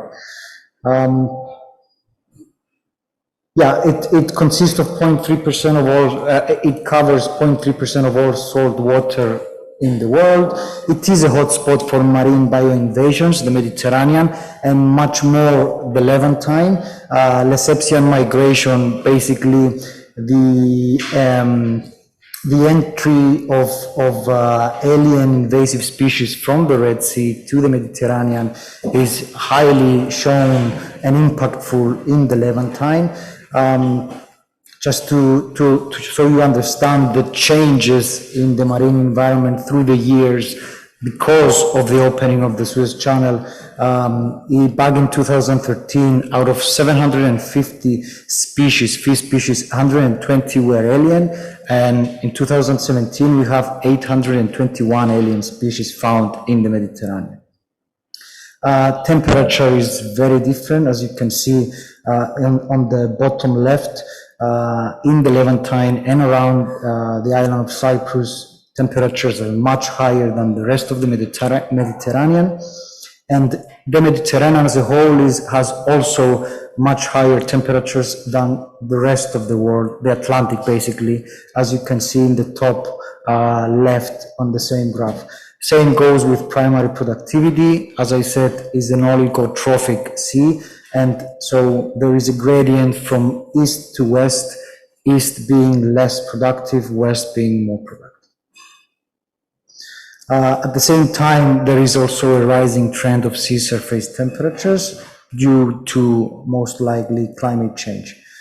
Now, the marine environment in Cyprus, it includes a number of important habitats, including Posidonia meadows, which is actually seagrass, not a seaweed, as mentioned earlier, reefs, submerged caves, and these are priority habitats protected by EU legislation.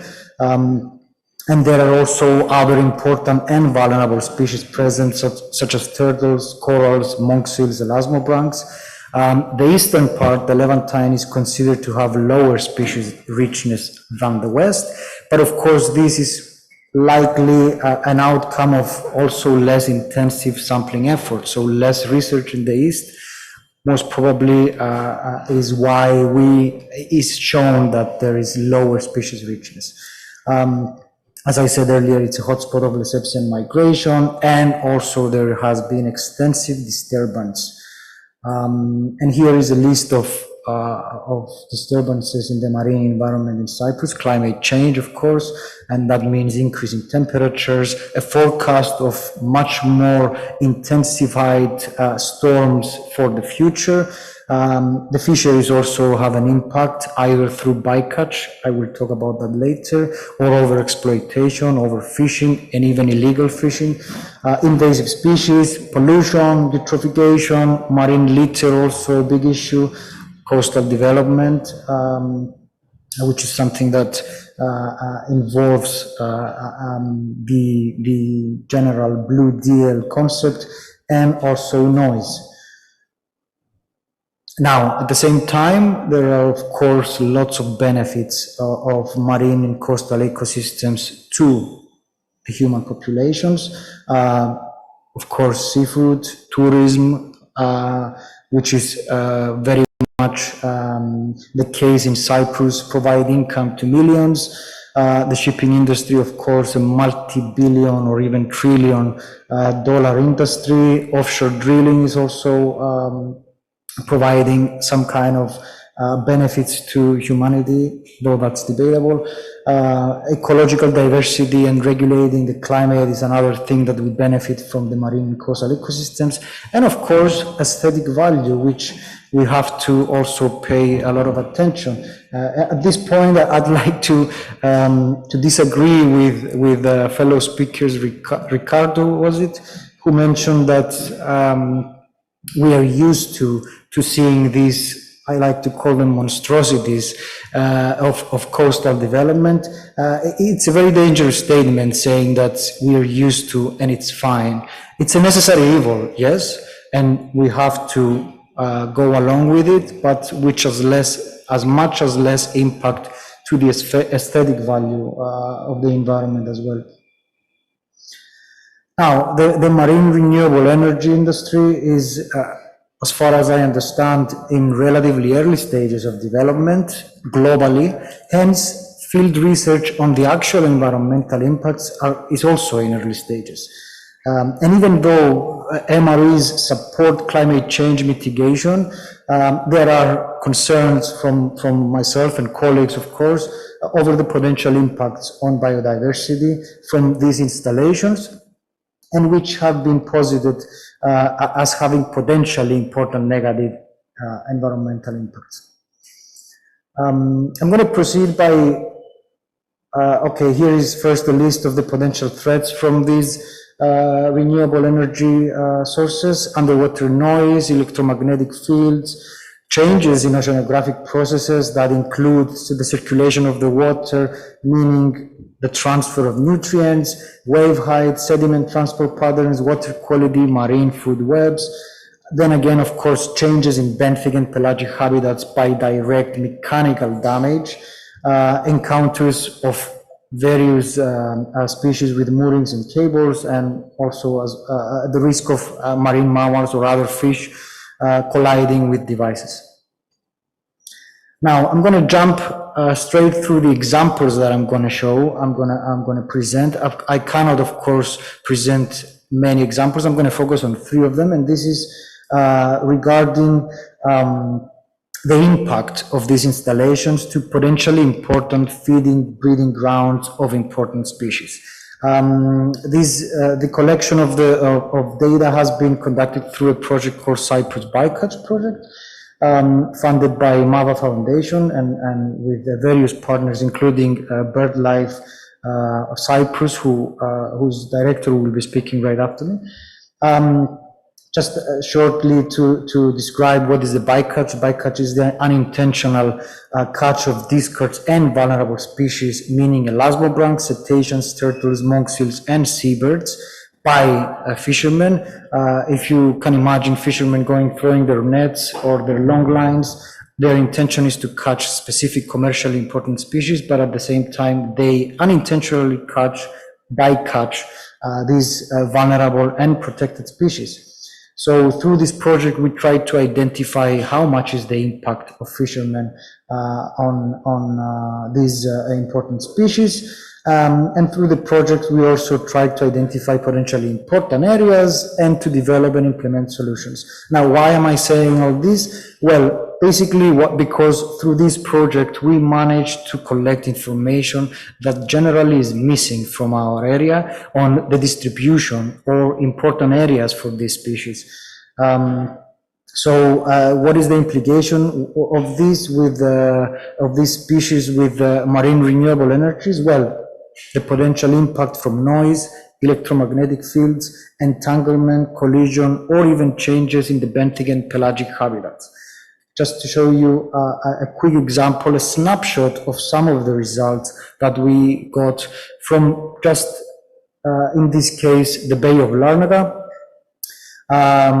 We had onboard observers going with fishermen and collecting data, and through these simple and basic method of collecting information, we have identified potentially important areas for breeding of, for example, the species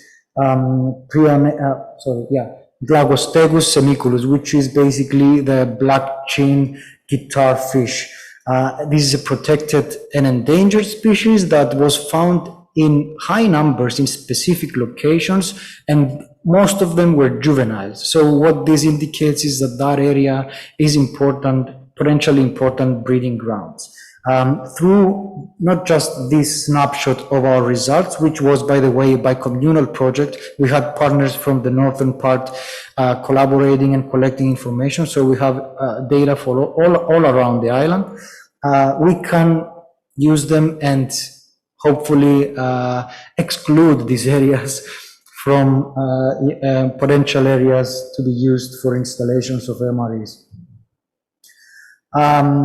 Now moving to the second part, the second example that I want to talk about is regarding deep sea benthic habitats.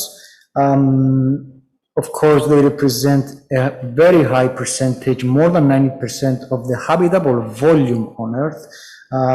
And as such, it is also the most poorly known habitats, basically because of the difficulties in getting information, the logistics, and the vast volume of it. However, we do know that they hold important and fragile biological communities, such as cold-water coral reefs, coral gardens, sponge aggregations, many of which, again, are protected and vulnerable. At the same time, they offer habitat to a variety of fish and invertebrates. They are biodiversity hotspots, hence their importance. At the same time, though, the organisms are highly sensitive and basically mostly due to their slow growing nature and hence slow recovery. So they are threatened by human activities such as bottom trawling, drilling, anchoring, and why not to say, of course, installations of MRE. Then Moving to an example from the Cypriot coast, I'm sure these data are not yet in your database, and they should be. Just to give you an example, these are the results of a project called Cyclamen. This project ran from 2014 to 2016. We had partners from Greece, the Hellenic Center of Research, from Spain, the the Institute of Oceanography from Spain, the Centre Scientifique of Monaco, University of Southampton, and it was funded by the Total Foundation. And what we did, basically, we had indications, and that's how it usually starts. We had indications from fishermen that in that particular area that you see in the top right map, the proposed MPA, fishermen collected really larger than normal scleractinian corals. The particular species is Dendrophilia ramea, and it's a species that we didn't know existed in Cyprus, and we only knew that they existed in the Western Mediterranean and in much smaller sizes. So we were observers of fishermen coming and showing us these really large specimens. So we started applying for funding to go. Eventually, after many tries, we got funding from Total Foundation, and we managed to go there and drop ROVs, to use multi-beam scanners, and spend 3 whole days scanning and researching the area. And basically what we have identified, as you can see from the map, in the proposed area, we found at a depth of about 150 meters, a unique cold water coral community of relatively abundant with these specific species, which, by the way, is protected. We know that they are already under serious threats.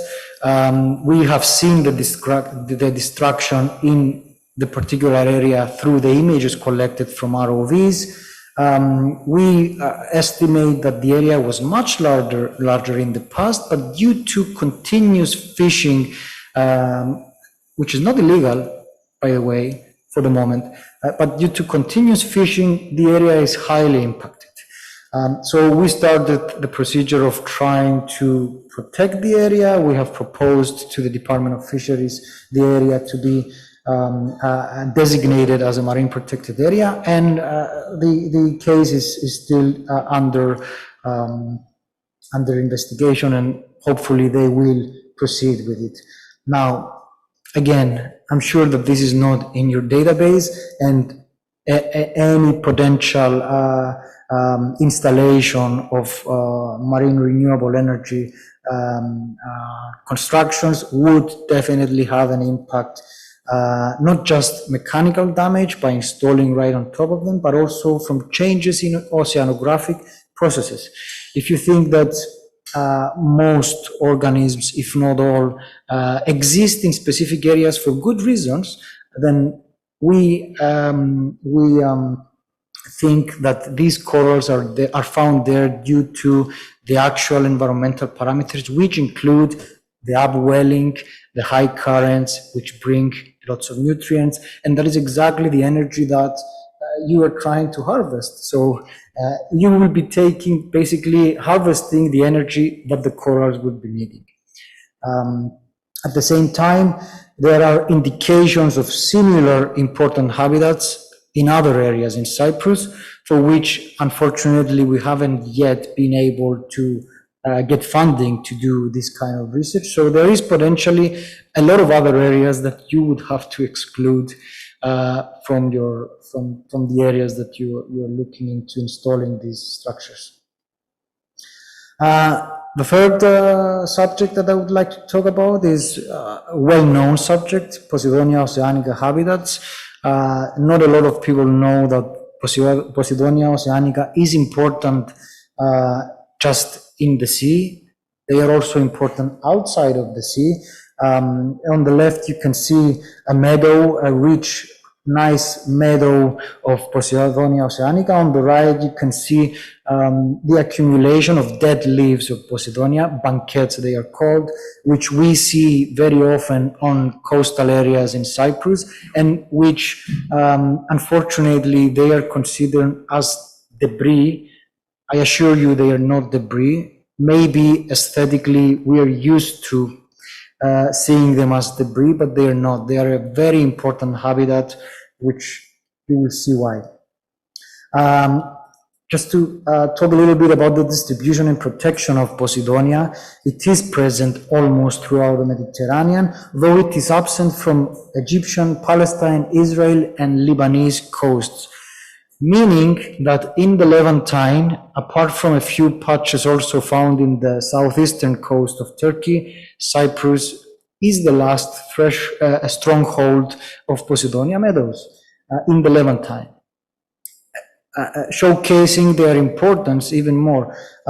They are protected at the European level, and I think at the Cypriot level, they are a priority habitat and as a species through the Berne Convention and protected by law. Their role is fundamental for the quality of the coastal environment. Just very quickly to describe their ecological, physical, socioeconomic, and as biointegrator importance, they play a vital ecological role, one of the planet's most productive ecosystems, support many organisms. They do produce probably more oxygen than land forests produce. They offer grounds for spawning and nursery and permanent habitat for many, many species, including a lot of commercial species. They play a very important physical role by forming barriers that encourage sedimentation. They help increase the transparency of coastal waters, and also at the same time act as barriers, effectively absorbing hydrodynamism, protecting from coastal erosion, which is indeed a big problem and in Cyprus as well. And so the leaves that pile up on the shore forming banquets also protect the beaches from erosion. As mentioned earlier, they have also an economic role by assisting and pushing forward high biological production, as I said, including many commercially important species. They do affect the development of tourism and seaside activities by helping maintain water quality and stabilizing beaches. They are a biointegrator, meaning that they constitute a powerful indicator of overall marine water quality, particularly sensitive to pollution. And that's where I would like to say also that there is a connectivity and importance. Moving a bit fast because I think I'm running out of time. They contribute to the import of organic matter and nutrients from the sea to the coastal ecosystems, contribute by providing nitrogen and calcium carbonate nutrient requirements, which are important for dune vegetation and adjacent habitats, also priority habitats, the dune vegetations. The threats to Posidonia include all of the aforementioned threats, including climate change, trawling, anchorage, aquaculture, etc., and of course potential impact from MREs through changes in oceanographic changes, processes, mechanical damage from deployment. And lastly, Posidonia banquets, as mentioned, they are important. They are habitat forming ecosystem engineers. They influence hydrodynamic environment, and they have a relevant role as mentioned earlier in forming dunes and importing source of nutrients. So to finish off, I'd like to stress that there is a need to conduct further research in areas, habitats, and species of interest. We need to designate and expand at the same time marine protected areas. We need to definitely create and enforce management plans for existing protected areas. Of course, conduct EIAs in any area that we plan on installing any marine renewable energy structures. And finally, finishing off, I'd like to say that we need improved MRE designs and identification of right locations of deployment, and we need to encourage MRE development in an environmentally responsible manner. Thank you for listening.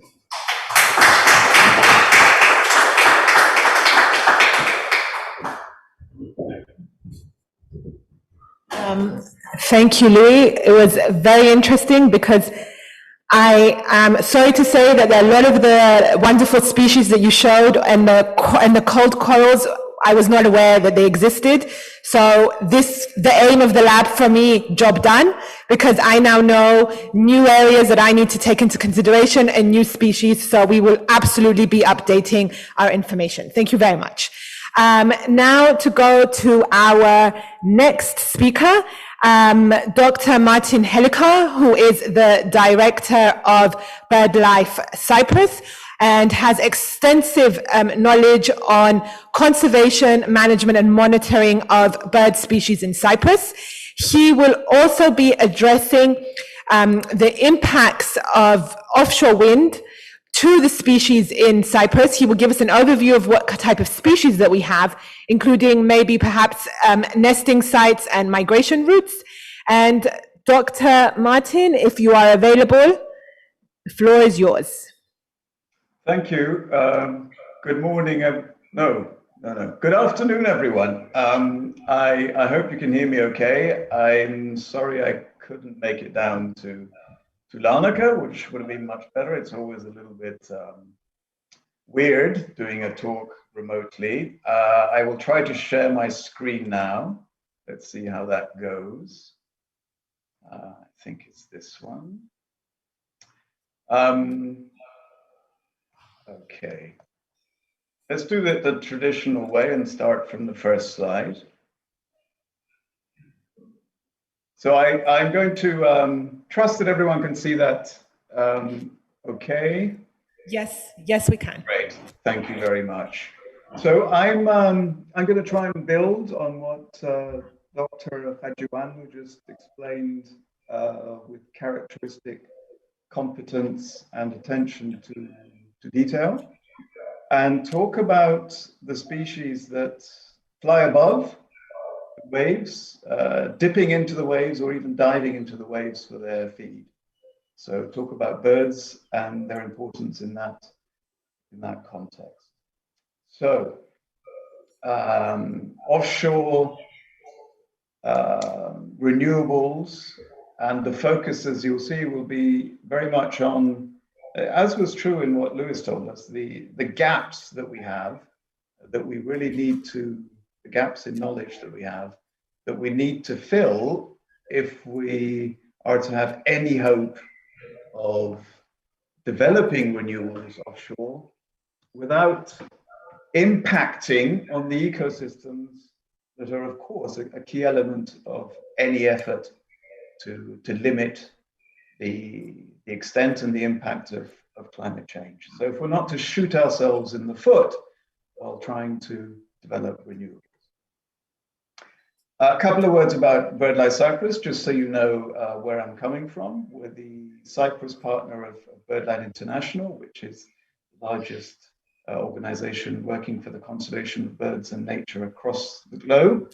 We do quite a bit of monitoring work, but our main focus is on awareness raising and on advocacy. So trying to influence decision makers to take the right decisions for nature. So let's start with an overview of what the data sources are that we have to a greater or smaller extent available to us. The European Seabirds at Sea system, I'll say a little bit more about that because we've done a little bit of work under the MAVA-funded project, the Cyprus Bycatch project that Lewis mentioned to you. So we'll go into that in a bit more detail. There are some at-sea monitoring schemes that are managed and carried out by the Fisheries Department. They don't focus on birds, but there is some data on bird distributions available through those schemes. And there's the bird watching efforts. It's notable that while in many parts of the world, and certainly in Europe, a lot of bird watchers spend a lot of time with their telescopes trained on the horizon at sea because there are so many seabirds. That's not a pattern that you see in Cyprus because, again, as Lewis explained, it's an oligotrophic part of the world. There isn't a huge number of seabirds out there, which, however, does not mean that we don't have significant seabird populations that we need to take into account when designing for renewables. Tracking data, this is a new area that I'll try and focus on a bit more later with the advances in technology on satellite tracking. We can actually fit these to quite small birds now and get some amazing insights into how birds are using habitats on land, but particularly at sea, areas that were really close to us until relatively recently. And these are areas that NGOs, but in particular universities and research institutes, have done a lot of work on in recent years, and we'd like to see a lot more work on this in Cyprus as well. The last section, abundance data, is the work that we already do as BirdLife Cyprus. Most of that is not focused at sea, largely because of capacity. You need the right vessels to be able to go at sea, and okay, we're a relatively big NGO for Cyprus, but we don't have the kind of budget that allows us to have a little fleet of yachts to go out and do surveys. We don't even have one yacht, so poor are we. But our monitoring does include work that's done in cooperation with Kuşkor, the Turkish Cypriot Bird Protection Society, do an annual count at Glides of the Carpathia Peninsula for the Ordwin's gull colony there, which is also the most important breeding area for the Mediterranean shag and also for the yellow-legged gull. And then we have our national waterbird counts, which do capture some seabirds to some extent. So let's home in a little bit on the ESAS survey. ESAS is the system for surveying, which we tried to follow faithfully in the context of the MAVA-funded bycatch project. Because of this funding, we were able to do some work from craft, from yachts, and we did some surveys in October 18 and in May and October 2019. And you can see there a little snapshot of the sort of data we were able to gather. We could only go as far as, if I'm remembering correctly, 12 nautical miles from the coast. So we weren't really able to get a picture of what's happening out at sea, but it did give us a much better picture of what's happening in our coastal areas. So that's very useful data to be starting with. Important bird areas are a key aspect of the bird life work across the globe. The important bird areas system is a system that's recognized by the European Union. It's recognized in relevant European court decisions as a sound scientific system for identifying the areas that member states under the European Union Birds Directive have to designate as Natura 2000 sites for birds. As you know, member states have to designate sites also for habitats and flora and all fauna except for birds. But when it comes to birds, which is our area of expertise, the important bird areas are the key thing. And many member states in Europe, including Cyprus, have followed a list of important bird areas in designating sites. Those then have legal protected status. An overview of seabirds in Cyprus. I've mentioned already the Glides colony, which is key for the European shag, Mediterranean subspecies. The Ordwin's gull and the yellow-legged gull. Those are three of the key seabirds we have. The other two are more pelagic, the two species of shearwater, the Yelquan and the Scopolis shearwater. Basically, at present, there are no SPAs designated for birds around Cyprus. There are no marine SPAs. There is, as far as I know, one large Natura 2000 designated site, Natura 2000 site, designated for habitats, the Radasenis Mound. And I think there's discussions about designating that for birds as well. But I would stress that those discussions and any discussions that have happened so far, any plans that are being formulated essentially without data, which is an obvious gap. There are a number of land-based SPAs that do contain seaward extensions, but those are mostly for key Posidonia sites that Lewis mentioned and explained the importance of very clearly. So not a lot of the marine area around Cyprus is designated, and that's a clear gap. The one marine extension, so it's not a marine IBA, but it's an extension to a terrestrial site, is the one off Carpasia around Clides, but because that's in the north, that cannot presently be designated. So that's the glaring gap that we have in data. And that's the gap that needs to be filled before we can, with any safety, move to any big plans for renewables at sea.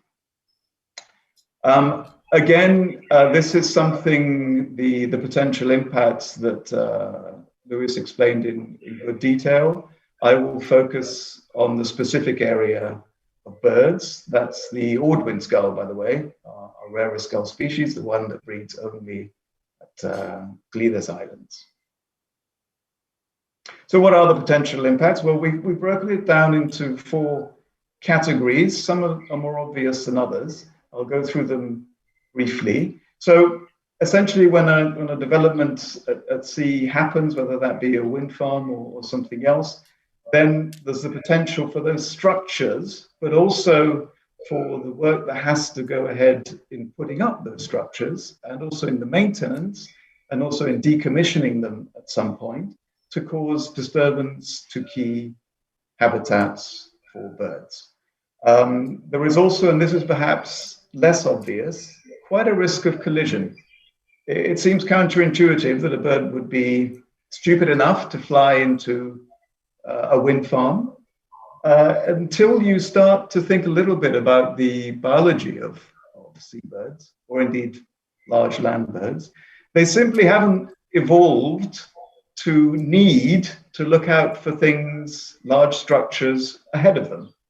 They are concentrated and focused on looking on what's on the sea surface or below the sea surface, below them.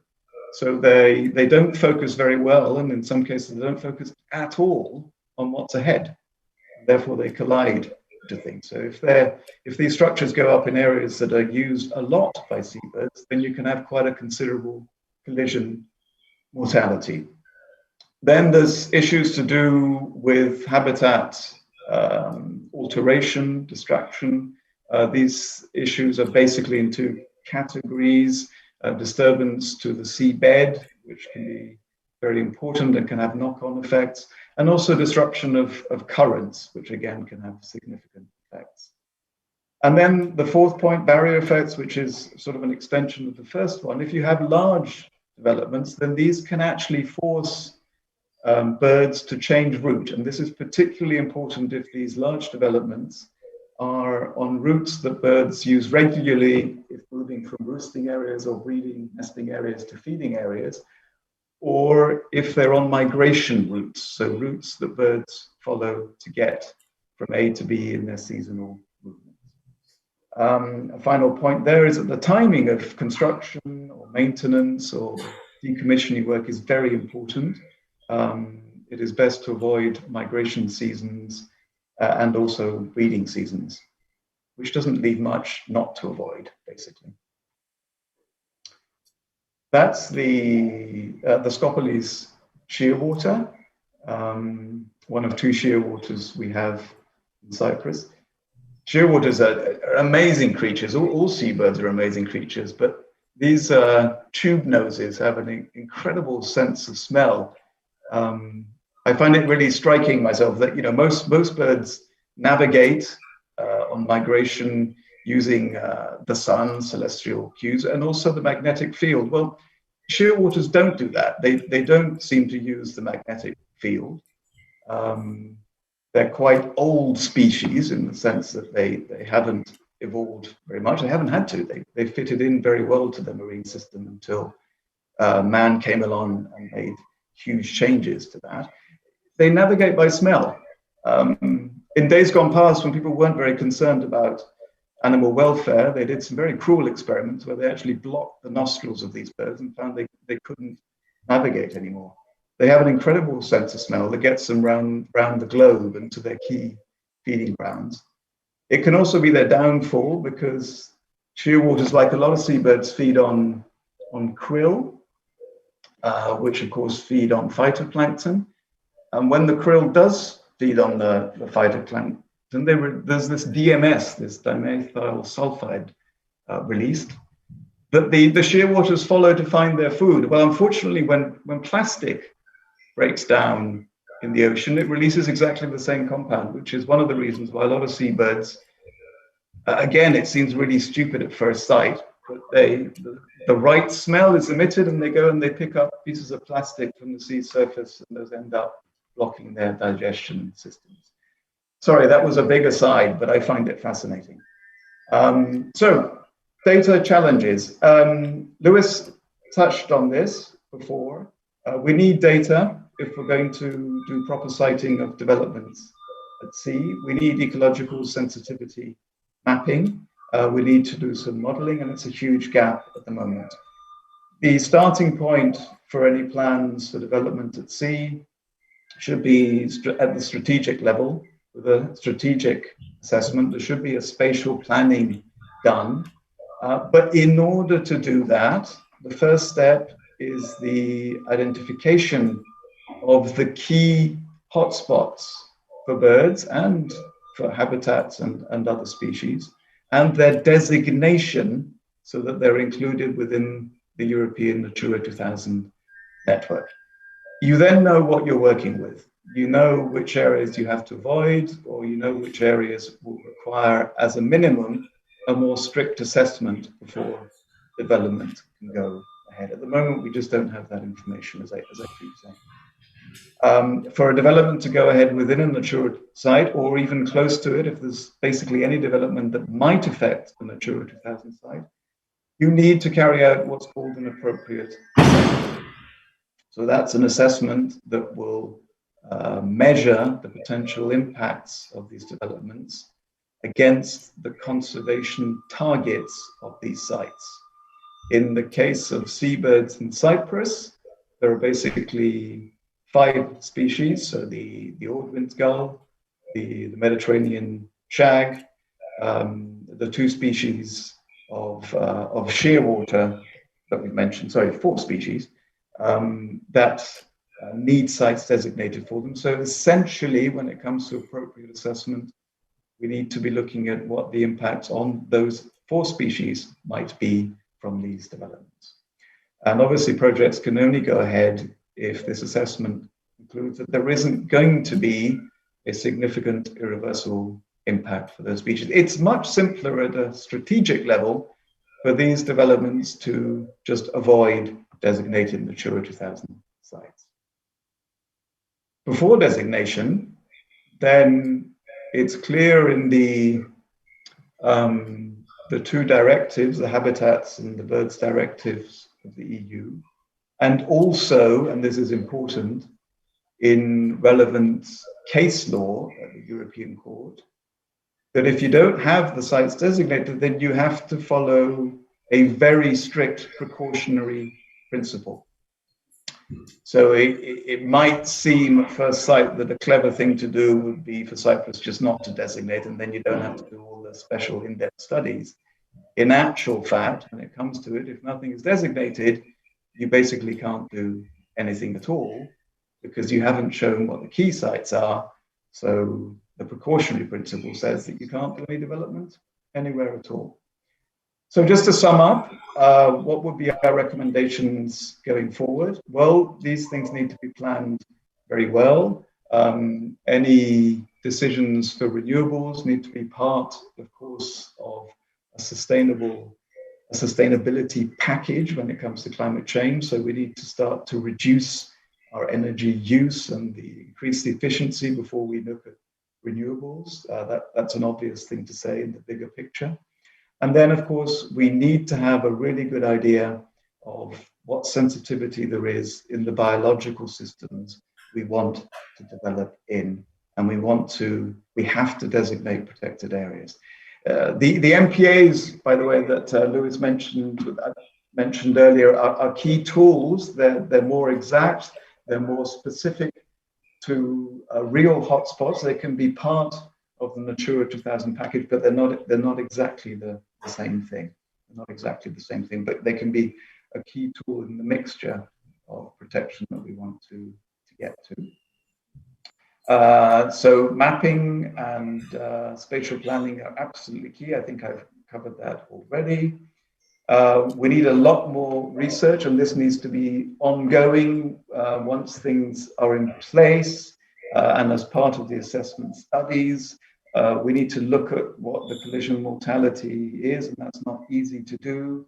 We need to keep tabs on what disturbance is so that we can inform our decisions going forward. And we need to see that whatever mitigation is proposed as part of the assessment and licensing process is being effective or is not being effective, so that these things can be fine-tuned or changed.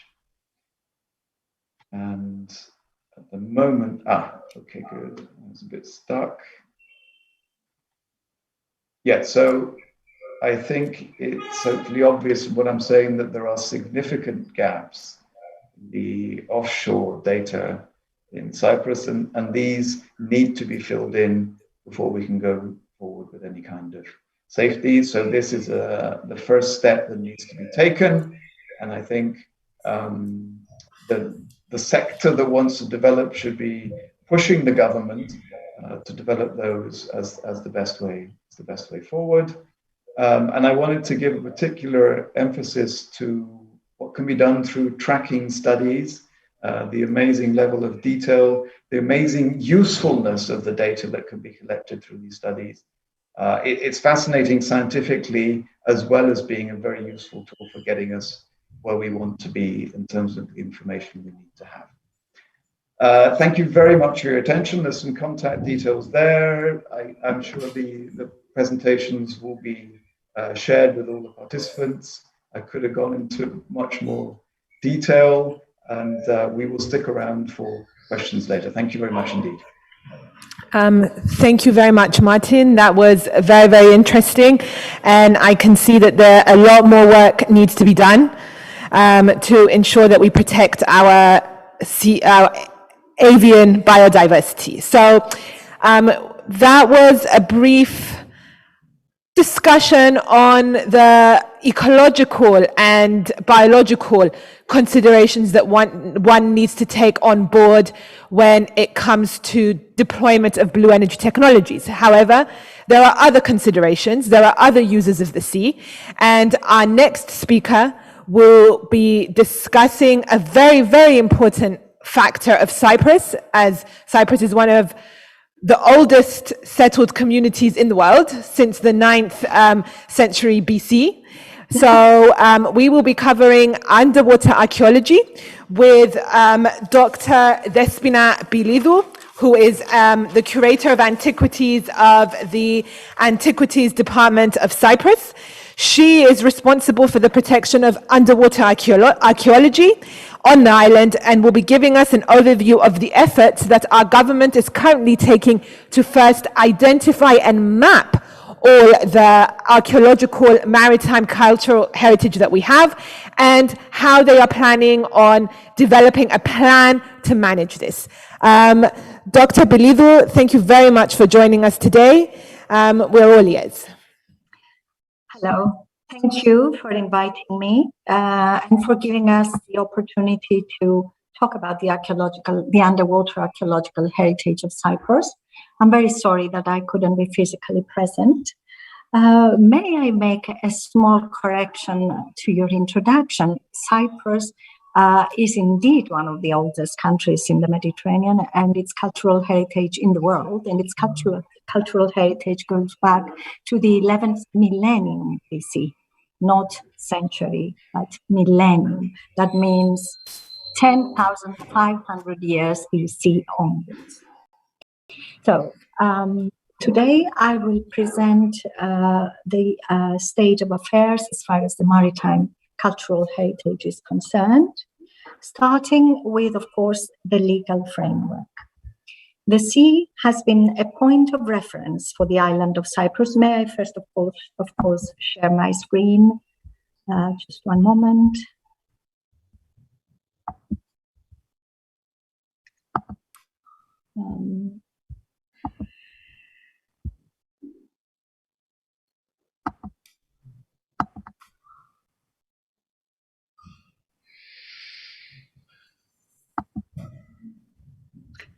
Can everybody see that? No, not yet. No.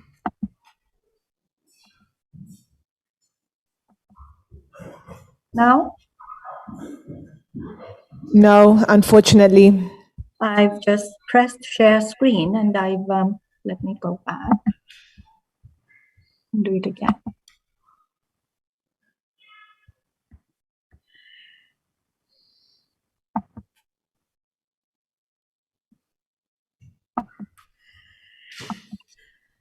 Sorry, don't know why it's not coming up.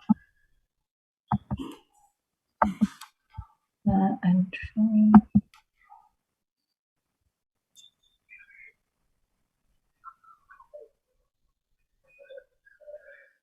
yes, I did that. Let me do it again.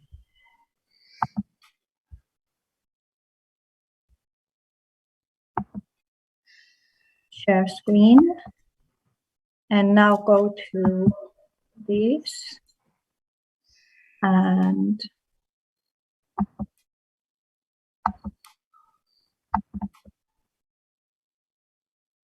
does it appear on your screen? No. No. Mad code. No, there's no message. Let me try again.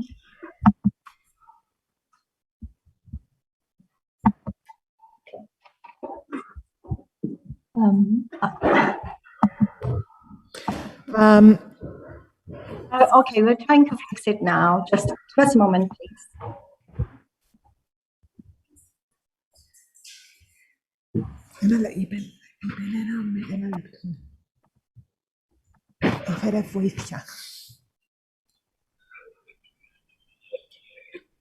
Yes, we can do. No, yes. Because I can't make it in half an hour.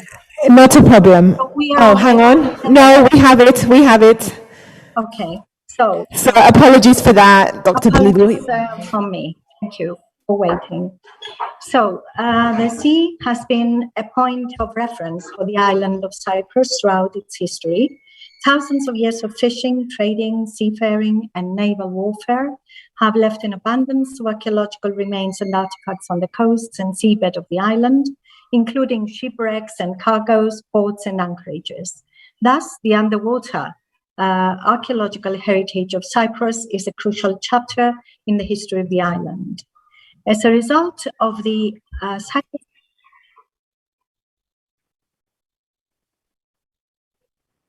Could I please what? Okay. Can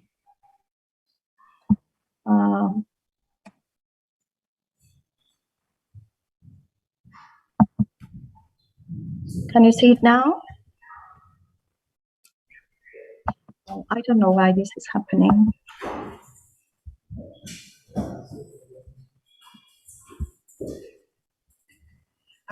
I think until we get through the technical problems that we have. Is it my fault or is it, I don't understand why this is happening. We're not sure. So I think until we sort out the technical problems, let's move on to our next speaker. Okay, I'm sorry. Then. Sorry about this, Dr. Believer. We will speak offline. Okay, but I'm sorry, I have another appointment because it was all very, it was all very late and it's getting very crucial for me to return to my work. If it's going to be another half an hour or so, I don't know what other time. It's only going to take 15 minutes, our next presentation. Let me check if I can cancel what I have. Maybe I won't be able to do it. It's not working. It's not working. Come and help. If we can, if you give us another. Okay. All right. Okay.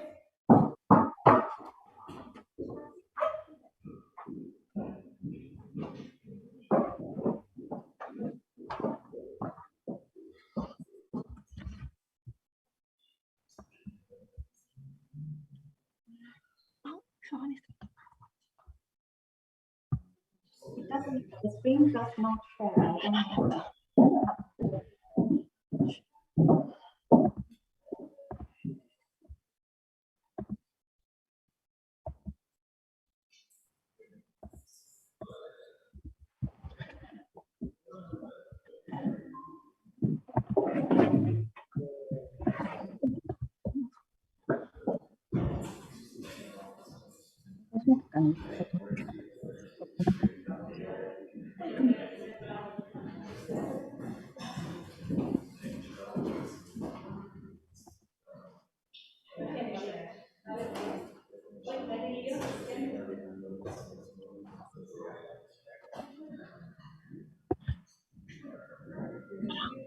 Can you see it now? Yes? Okay. Yes, we do. If I blow it up, do you think it would be, shall I do this now? Just tell me if it works. We can see it, but it's not full screen. Now? Now it's full screen, yeah, we can see it. Okay, I will just try the next slide so that I see that it goes on well. Yeah, it goes well. Is that okay? Okay. Yeah, I'm yeah. very sorry about We can this. see your slides. Excellent. I'm sorry about this, but I don't have the time to stay on for too long. I'm sorry. No So- worries, you can go So quickly. I will continue very quickly from where I left off. As a result of the Cyprus government policy to develop nautical tourism and to exploit the natural resources of the island, there is an unprecedented demand for coastal and underwater development, ranging from small installations involving marinas, submerged reefs in the territorial waters, and of course, drillings and wire installations in the exclusive economic zone. Recent technological advances are ushering in a new era of human exploitation of the deep seas. The technology, however, that now enables deep sea exploration and commercial activities, that is pipeline, cable line, and drilling, has the potential to provide new underwater discoveries, but at the same time entails threats to deep sea archaeological remains, such as unauthorized treasure hunting. In addition, the impact of the ever-increasing popularity of sport diving in shallower waters is as disruptive as other anthropogenic factors and also needs to be monitored. The first step taken by the Department of Antiquities to protect the underwater cultural heritage was to extend legal protection. The amendment of the Antiquities Law in 2014 was a significant step forward. The protection of underwater antiquities was extended by including objects not only in the territorial sea, but in all the sea zones, that is the continental shelf and the exclusive economic zone. Article 18A provides that all activities in the sea zones, whether known or unknown, are the property of the government. Article 18B specifies that any person who discovers antiquities in any of the above zones should notify the Department of Antiquities and furnish information on their location, just as on land. Any unauthorized intervention is a criminal offense and is subject to a fine and/or imprisonment or both. Article 18C enables the Ministerial Council, on the advice of the Director of Antiquities, to protect important archaeological areas by forbidding drilling, construction, anchoring of ships, fishing, or any other activity that might cause damage to underlying antiquities. Again, any unauthorized intervention constitutes a criminal offense. In Article 18D, surveys and excavations to locate antiquities in the above zones require a permit by the Director of Antiquities and can only be granted to specialized institutions or individuals with repute and experience in the latest underwater excavation techniques. As in the case of land excavations, the applicants must have a competent team, adequate funding for the project, and for the publication of the results. Antiquities can only be salvaged by special permission and only if deemed necessary. As the 2001 UNESCO Convention for the Protection of the Underwater Cultural Heritage was not ratified by Cyprus, the annex of the convention was appended to the law in the form of administrative acts. In general, they specify that it is preferable to preserve antiquities in situ wherever possible, and that commercial exploitation or any transfer or action that causes the dispersal of antiquities are forbidden. Excavation is conducted only with a permit by the Department of Antiquities, and detailed reports with plans, photographs, and videos must also be handed in. Any activities that contravene these regulations are subject to penal terms. In order to implement the amendment to the Antiquities Law, the Department of Antiquities proposed a methodological approach so as to increase awareness and to initiate a dialogue and mutual cooperation with development companies. When an application is submitted, there is usually an initial meeting with the prospective contract company in which a methodology for the conduct of surveys is explained and time schedules for the project in question are discussed and agreed upon. In this endeavor, the oil and gas companies are urged to take into consideration the importance of the underwater cultural heritage and the need to protect it, so that they will be prepared, as per the Antiquities Law, to have the means to produce adequate data that can be properly evaluated. The prerequisite is the submission of a report with particular data sets that can be stored for reanalysis, both for academic purposes and for management and protection. The Department of Antiquities commits to the immediate examination and evaluation of the submitted reports so as to avoid delays that would incur an increase in the project cost. In the cases where archaeological remains have been located, the department proceeded without delay to site instructions to preserve the finds by moving the installation to an adequate distance that would ensure in situ preservation. It is thus apparent that by developing collaborative synergies with the oil and gas industry and other commercial sector companies, it is possible to gain access to new information regarding underwater archaeological sites in the deep seas and to safeguard them at the same time. Although this approach is still in its infancy, the Department of Antiquities is now acquiring data which are stored in a specially designed database within the department's archive. The work in the deep seas of Cyprus is important in that it illustrates that it is possible for antiquities authorities to work with development companies to ensure both the protection and preservation of the underwater cultural heritage in a way that can be mutually beneficial, as the process does not necessarily hinder the proposed developments and the economic development of the state. Apart from the legislative measures, efforts were made to participate with other competent authorities' strategic designs for the coastal and underwater developments.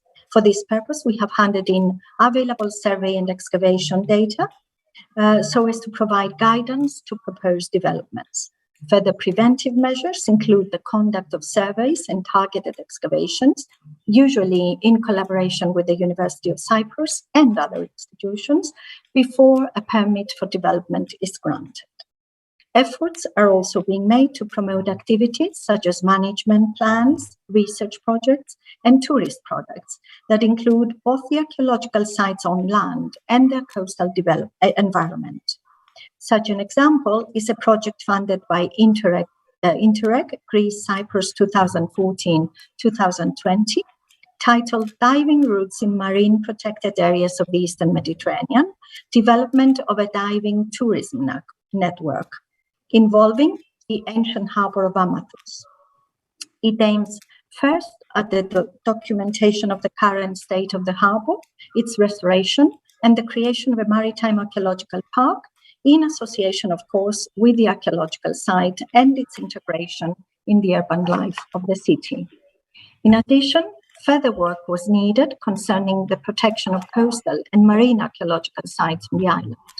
Although coastal surveys have been carried out in the past and others are still ongoing, these are targeted at specific research goals, or they were necessitated by local development projects. As a result, the surveys do not cover the entire coast and the territorial sea of Cyprus. In view of recent development pressures, it is essential to complete the surveys so as to provide adequate protection for the marine cultural environment by incorporating them into the marine spatial planning required by EU Directive 2014-89 EU. For this purpose, a project funded by the Honor Frost Foundation in London and the government of Cyprus was implemented recently, aiming at the documentation and mapping of the maritime archaeological heritage, involving the collection of all existing data. These are the main research goals and the methodology that we used.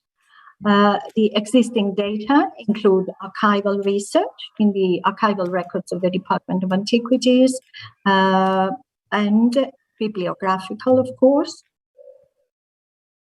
That is published and unpublished surveys and excavations that were done in the past, PhD theses, master theses, etc. In the historic, medieval and historic maps that are known, in Admiralty charts, in newspaper articles, older newspaper articles that refer to activities that have been going on in the sea, in national and district photographic and film archives, and also used spatial data, such as you see on the screen, as well as aerial photos and orthophotos. All this information was stored in an appropriate database, specially designed for underwater cultural heritage, within the already existing database of the cultural heritage of the island. There is already an index of sites incorporated into a GIS platform, which is utilized for managing proposed strategic designs for the coastal and marine environment.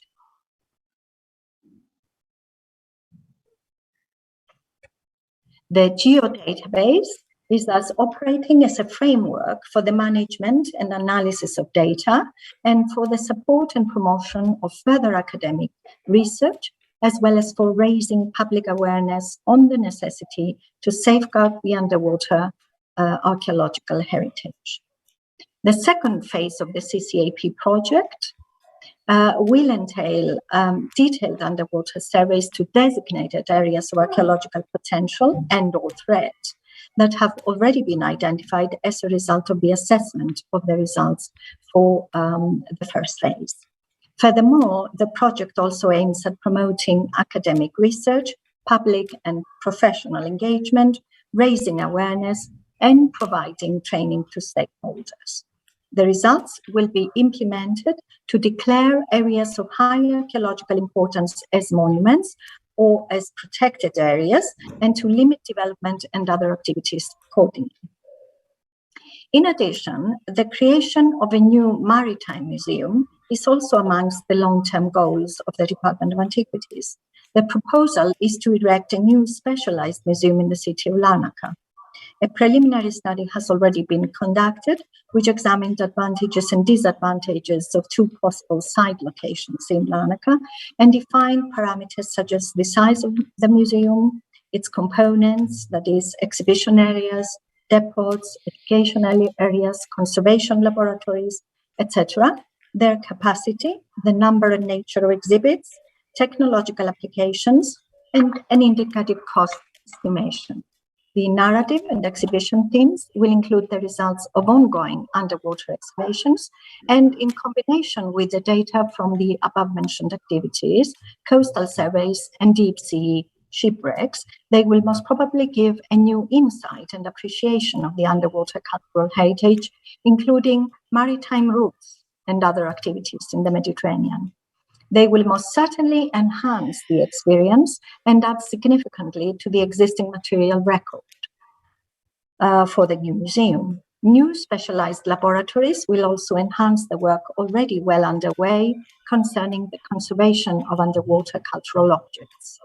Again, funded by the Honor Frost Foundation and the government of Cyprus, conferences, training courses, exchanges of experiences and best practices aim at developing the specific field so as to support the conduct of large-scale underwater excavations. In conclusion, I would like to say that it is our hope that the policies described above will have a positive effect towards the long-term protection of the underwater heritage of Cyprus, and that they will gradually help enrich our knowledge on ancient sea activities within the Eastern Mediterranean basin. Thank you for your attention and for your patience.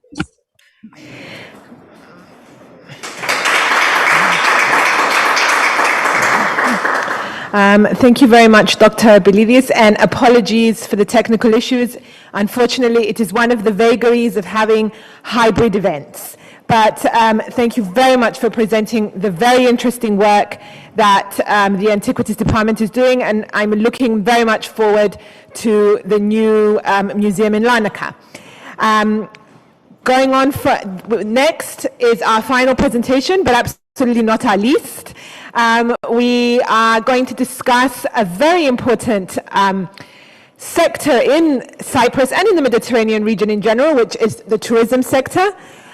Today we have with us Ms. Nana Azmeni Bavlu from the Larnaca Tourist Board, who was here to discuss with us how the tourist board has basically planned and managed Larnaca as a destination site, what is on offer for tourists, what activities are happening that we also need to keep in mind and work with.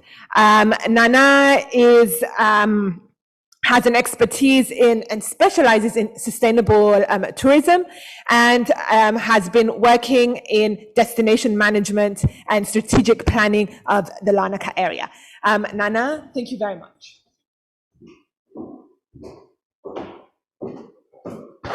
Thank you very much, Luisa, for the introduction. Thank you very much for inviting me in this very, very important lab. So let's get started.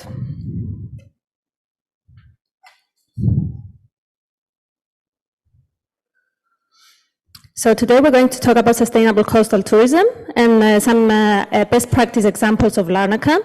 I am the officer of the Larnaca Tourism Board. The Tourism Board of Larnaca is mainly involved in the development of tourism in our area, upgrading the tourism product, the special interest of forms of tourism, and the promotion of the region. So the question we're going to examine very, very briefly today, is coastal tourism in Larnaca region sustainable? Well, it's not an easy question to answer. You cannot answer with a simple yes or no. Sustainability has been accused of being a very, very vague term. You cannot simply answer if it's sustainable or not, but you can answer if we're following sustainable tourism practices. So we're going to have a brief look of some of the practices we've been following to see if they have been successful or not.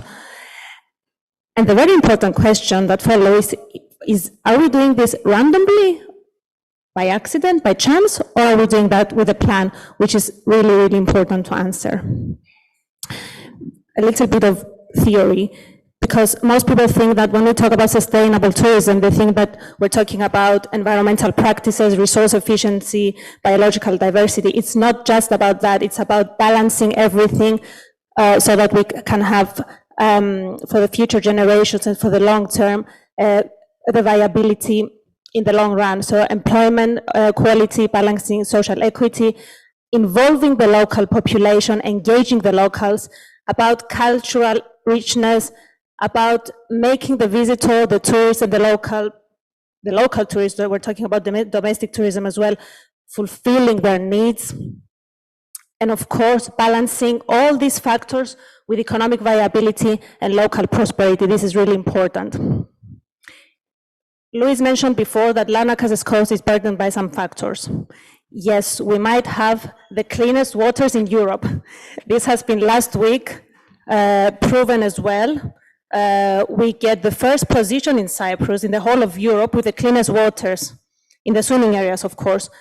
But our coast is burdened by some infrastructure, such as port, marina, and airport, by heavy industries, by resort and hotels, which is greatly needed, and we need more, especially in Larnaca, by overfishing, and some other factors, of course.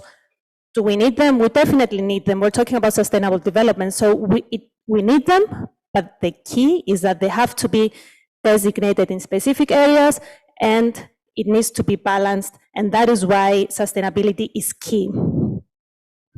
So income and economic viability. Our coast is burdened by visitors, unfortunately. 94.3% of our visitors in Cyprus stay in coastal areas, of course. And Larnaca arrivals, we're talking about 2019 statistics, 473,000. We've made calculations according to our strategic plan. This number is going to increase in the near future. We have plans for new hotels. What are the opportunities? Is there potential for Larnaca? And we're focusing on coastal tourism, of course. Of course there is. If we look at the arrivals of the port, again, 2019 statistic, because 2020 was a non-existent year for tourism. Just below 26,000. This is very minimal. It's a joke, actually. We're talking about a port. We're talking about Larnaca being a resort with huge opportunities. This has huge potential to increase. Larnaca Marina, it has a capacity of only 450 vessels and almost an occupancy of 100%. So yes, there is potential. And the next figure I want to show you is about a special interest form of tourism, the Zenobia. Zenobia is one of the world's best wreck dive sites. It's actually ranked number 5 in the world. Can you guess how much it contributes to the local economy per year? How much income? Can anyone make a guess? There have been calculations by the Cyprus Diving Association, and it contributes more than 14 million per year. So just one form of tourism, just one wreck on its own can bring 14 million per year. So that is a great potential of what one blue niche can bring to the economy. What's the potential? This is, I think, a fact. In Larnaca, we have not yet exploited the full potential of our sea. Our sea can become the driving force behind the economic welfare of our island. Well, in my humble opinion, we have taken huge advantage of our shores. There has been overdevelopment of our shores. We can see that, not properly planned, but there is still potential to explore our seas, as we have seen from today's lab, especially. There's a range of financial and recreational activities. And again, when we talk about sustainability, yes, we focus on tourism as a tourism board, but you cannot focus on tourism specifically. This is not healthy. You have to balance, as you have to balance economic benefits with environmental and cultural, you have to balance all the sectors of the economy. So let's have a brief look of some designated areas just to make the point I want to emphasize today. Transport and trade with the red dots. We have designated areas, fishing shelters, diving areas in Larnaca, water sports and recreation. In the western part of Larnaca, we have the new energy area. We have 24 designated areas for swimmers. There are many departments, ministries responsible for those areas. We have the fisheries departments for the fishing shelters. We have the department, the Cyprus Ports Authorities, the Ministry of Transport, Communication and Works. We have the local authorities. We have the Ministry of Energy and Commerce. We have the Deputy Ministry of Shipping. We have other designated areas, marine protected areas that Luis mentioned before, blue energy areas that we've seen in the first section of today's lab. Some areas that could create, and it's CMMI's, one of CMMI's goals as well, underwater research areas. The question is there an official map for everything? No. Is there a strategy, a unified strategy? No, there isn't. Is there a coordination for all those sectors under one body? No, there isn't. So this is the point I want to make today. So this is not sustainable. This is not something, it's not proper coordination. So it's split up. And Martin Helico was talking a lot about mapping, about designated areas for their own section. I think it has to be one for a whole range of activities. So, some coastal issues affecting tourism that as a tourism board we have been involved. Infrastructure, environmental upgrading, marine and traffic arrivals, which we need to increase, the problem of erosion, aesthetic upgrading, which we heard about today, and blue activities, the creation of a new artificial reef, some clustered, and the creation of designated areas, blue niche. When I'm talking about niche, I mean in our tourism term, we mean special interest forms of tourism, and the use of new technologies. Let's start with infrastructure and have a look at each one of them. The environmental upgrading and creation of new coastal area. So everybody who lives in Larnaca knows about that. It's been a goal for more than 30 years.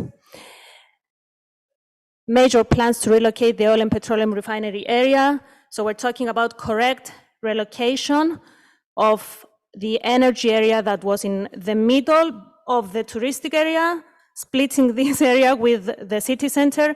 It's been wrongly placed there for years. It's been hindering the development of tourism in our area, really, to be honest, for years now. So it's happening finally.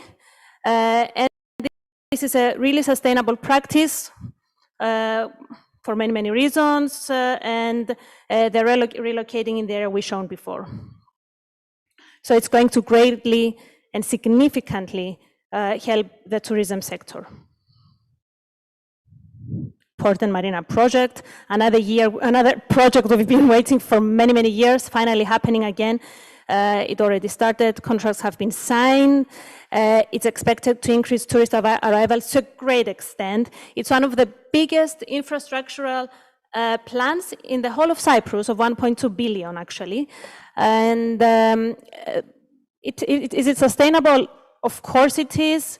With regards to the development, yes, they said they're going to use sustainable practices. With regards to economic income and benefits, undoubtedly. And employment, of course, absolutely. Erosion. Larnaca, especially two areas, Pervolia and Oroklini, together with Polis Chrysochous, had the biggest erosion in the whole of Cyprus. There have been surveys by Metsovia University. Finally, we've been lobbying a lot as a tourism board for the creation of the wave breakers because we've been losing parts of our shore. The creation of wave breakers, parallel to the beach, of course. In Boroklini and Pervolia, it's been split, of course. 11 wave breakers have been. There's an issue with my screen. I don't know. 11 wave breakers have been created between 2016 and 18. And finally, they have been approved to start this year in a couple of months. 16 wave breakers plus 3 more to be reconstructed in 2021 up to 24. It's debatable, of course, if it's environmental or not. Some people here who are experts might disagree, but for the tourism sector, of course, it's beneficial. And as we said before, we have to balance the benefits and the disadvantages. Aesthetic upgrading. One of the speakers in the morning mentioned a lot about this, one of the speakers from Italy. Wave breakers, yes, they are definitely needed. The ones in Mccanty, as a tourism board, together with the Larnaca municipality, we are covering these up. The ones in Mccanty, there are 7 wave breakers. So we cannot remove them, of course. So we're waiting for the final approvals now to create piers and cover them up. It is something that is definitely needed because you're getting people towards the sea, of course, and you're covering up something that is eye-soaring, to be honest. So it's one of this year's plans. Activities. We've been focusing a lot on, as a tourism board, to improve and advance and increase the tourism activities in the coastal region. Diving is one of our priorities because Larnaca has competitive advantages on that sector. A few years back, we created a new artificial reef. Everybody kept saying, yes, we've got the Zenobia, it's one of the best, but we need another area. So we bought a ship from Greece, Elpida, and one more, a smaller one, so we can increase the diving options in Larnaca. And let me show you a brief video. If you can start the video, please. On the diving day, actually, on the sinking day.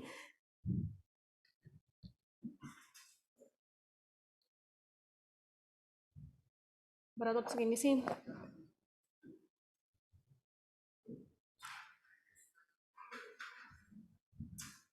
That's okay. So we bought this ship, we brought it from Greece with sponsorships. It's been a huge effort. It was not an easy task. And so sponsors, together with sponsorships, we bought the ship, and the Department of Fisheries with EU funding was responsible to clean the ship and sink it, with, of course, with all EU prerequisites. Έχει τον ήχο, παρακαλώ.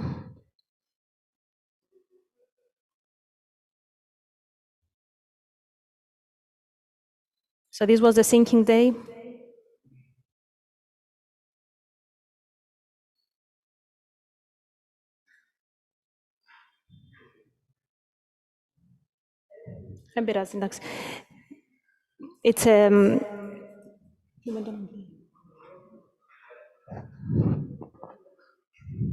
It's a big ship. It's one of the biggest that has been sunk, 63 meters. And as we have been informed, it has attracted a lot of sea life.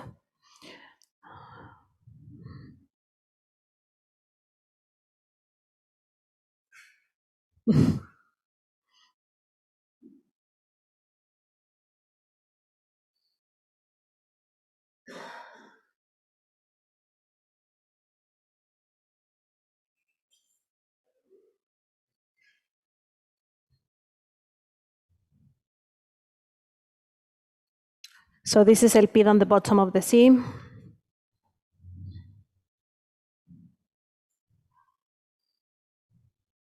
It was an important day, that sinking day for us, because after 4 years of huge efforts, it finally materialized. It was indeed a hard job.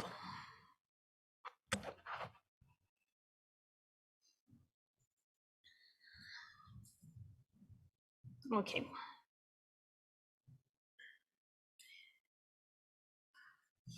So clusters. As I said before, we are trying to find the competitive advantages of our region with regards to blue niche. Kitesurfing. We've been informed by experts that this area that you can find in the blue circle, the area of Softades in Gidi, is one of the best for kitesurfing. So we've made, again, huge efforts with the district development, with the District Office of Larnaca, to establish this area as a designated kitesurfing area. We've been successful. It's the only one which is legally designated in the whole of Cyprus. This area now that you can see in blue is the new area where Elpida and Lef1 is located. It's again designated, it's legally protected. And now we're making a new initiative to, because we've seen potential in this new area of Xylophagou, to designate, to make it a marine protected area, because it's now solely used by fishermen. We're trying to make it for divers as well. So the use of new technologies, together with CMMI and Luis, we're creating virtual underwater routes for the area's main diving spots in order to promote diving in Larnaca. So blue niche that we're trying to promote, that Larnaca has competitive advantage. Now with the new port and marina, of course, cruises and yachting, Why do we have competitive advantage? Larnaca is a hub. Why? Because it has access to Eastern Mediterranean. The location in Cyprus is excellent, proximity to the city center. There's a walking distance from the port to archaeological and other points of interest, and easy access to the whole of Cyprus. Excellent competitive advantage for sports which have to do with wind and water, and specifically sailing and kitesurfing. These are some statements by experts. So sailing, these are statements which were made to us by the Israel Yacht Club president. Larnaca Bay has the best sailing conditions in the world, and I say that having sailed in many countries. Kitesurfing champion statements. I couldn't believe there was a place in the Mediterranean with such great conditions for kitesurfing. So going back to some of the first slides, did we take full advantage of our seas? The answer is no, not yet. There's still great potential. And let's not underestimate leisure. Yes, we want to diversify from mass tourism. Yes, we want to develop special interest forms of tourism, but mass tourism is still necessary. It's 90% of our tourism. So we need to offer tourists the opportunity to enjoy and enrich their visit, enrich their stay with all these kind of activities that will make their stay, more enjoyable. So all these blue activities and all these very necessary infrastructure, they should not hinder their experience while they stay here and camp for sun and sea. How do we achieve sustainable tourism management? Two ways. We need to create an integrated coastal zone management. We need to plan sustainable tourism development strategy when at an early stage. We need to start now to prevent damages that could result in the gradual deterioration of the quality of environmental goods and services which are significant to tourism. Let's not underestimate tourism. It's our #1 export industry. The way forward. We need a better dissemination of the existing information. We need to improve the environmental education for a sustainable development of the coast. We need to coordinate the existing governmental bodies or other organizations that directly or indirectly deal with coastal management. CMMI, I think, has a role to play. Strategy, and most important of all, monitoring. We've seen lots of strategies, but monitoring and constant monitoring, this is something that we need to look into. Thank you so much. And I'm here for any questions you might have.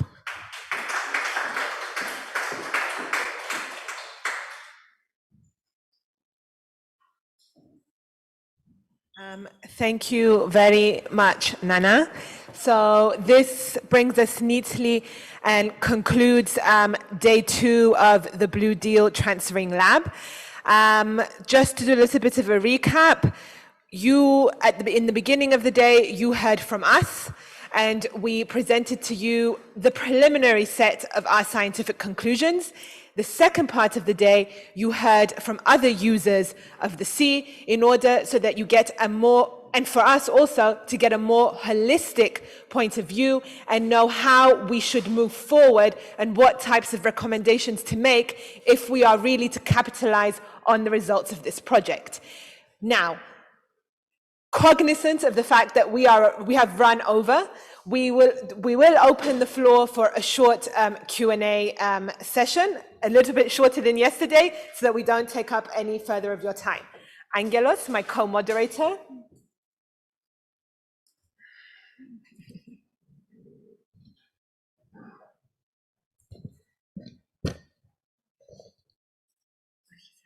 So if we can have in the panel some questions from the audience that is watching us online or with the... Yes. We have one from Louis.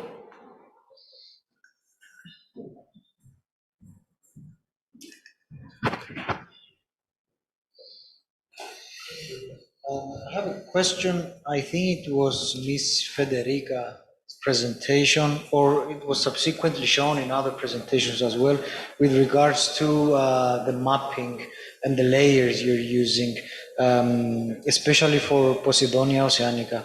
I noticed that you are taking into consideration the mapping that has been done by the DFMR only for Natura 2000 areas in the past. Why is that? There is Posidonia all around the island, and which is actually being mapped as we speak through a project that is running now, again from the Department of Fisheries, to map Posidonia all around the island. So are you aware of that? Are you planning to consider that in your layers? And I noticed also that in the list of stakeholders of who you got consultations from, the Department of Fisheries was not included. Is that by accident? Okay, so I will start because Federica used information that the Cyprus Energy Agency provided to her. So we used all the data that was available on the open data portal of the government, knowing fully well, however, that there were gaps, which is exactly precisely, Louis, why we invited you, because we knew this and we wanted to know what else is being done. Actually, we were not aware of this new mapping initiative, and it will be great to get further information from you offline, obviously. From the Department of Fisheries? Yeah, we can go directly to the Department of Fisheries as well. And in order for us to update our maps. But yes, we know that they were incomplete, but we used what was available on the open data portal of the government. If I may add something. Yes, Federica, of course. Thank you. Actually, perhaps it was not, I did not explain that in the correct way. Actually, the layers of the Natura 2000 areas and of the Posidonia meadows were two separate layers. We mapped Posidonia. If you want, I can show again our presentation, but we mapped them all around the island where it was, feasible to foresee some installations. And the problem with the Posidonia was actually that we had raster, basically a raster file, so we had to redraw the boundaries, and we did not, perhaps it was not so detailed because of this.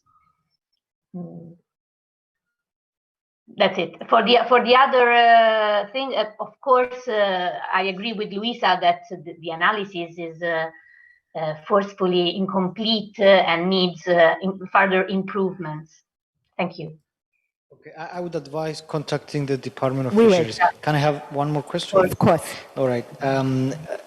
In a few presentations, it was shown how there would be potential impact, let's say, from the actual installments. But how about how to transfer that energy harvested to land? How is that? Nobody mentioned how is that energy going to be transferred to land, as well as what kind of coastal infrastructure will be needed to where the energy will be transferred to, and if there are any differences in the size of infrastructure needed between different types of AMRE. Yes, so between whether there will be a difference on coastal infrastructure, whether we have an offshore wind farm or whether we have sea-based buoys. Exactly, okay. And the transfer also. And the transfer, yes, the transfer. I think these I will pass on to both my colleagues in University of Zagreb, Hervoje, but also I think Ricardo could also give his point of view on this.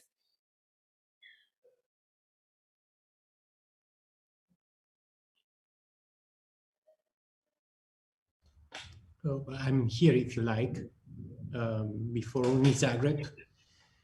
Can you hear me? Yes, yes, Ricardo.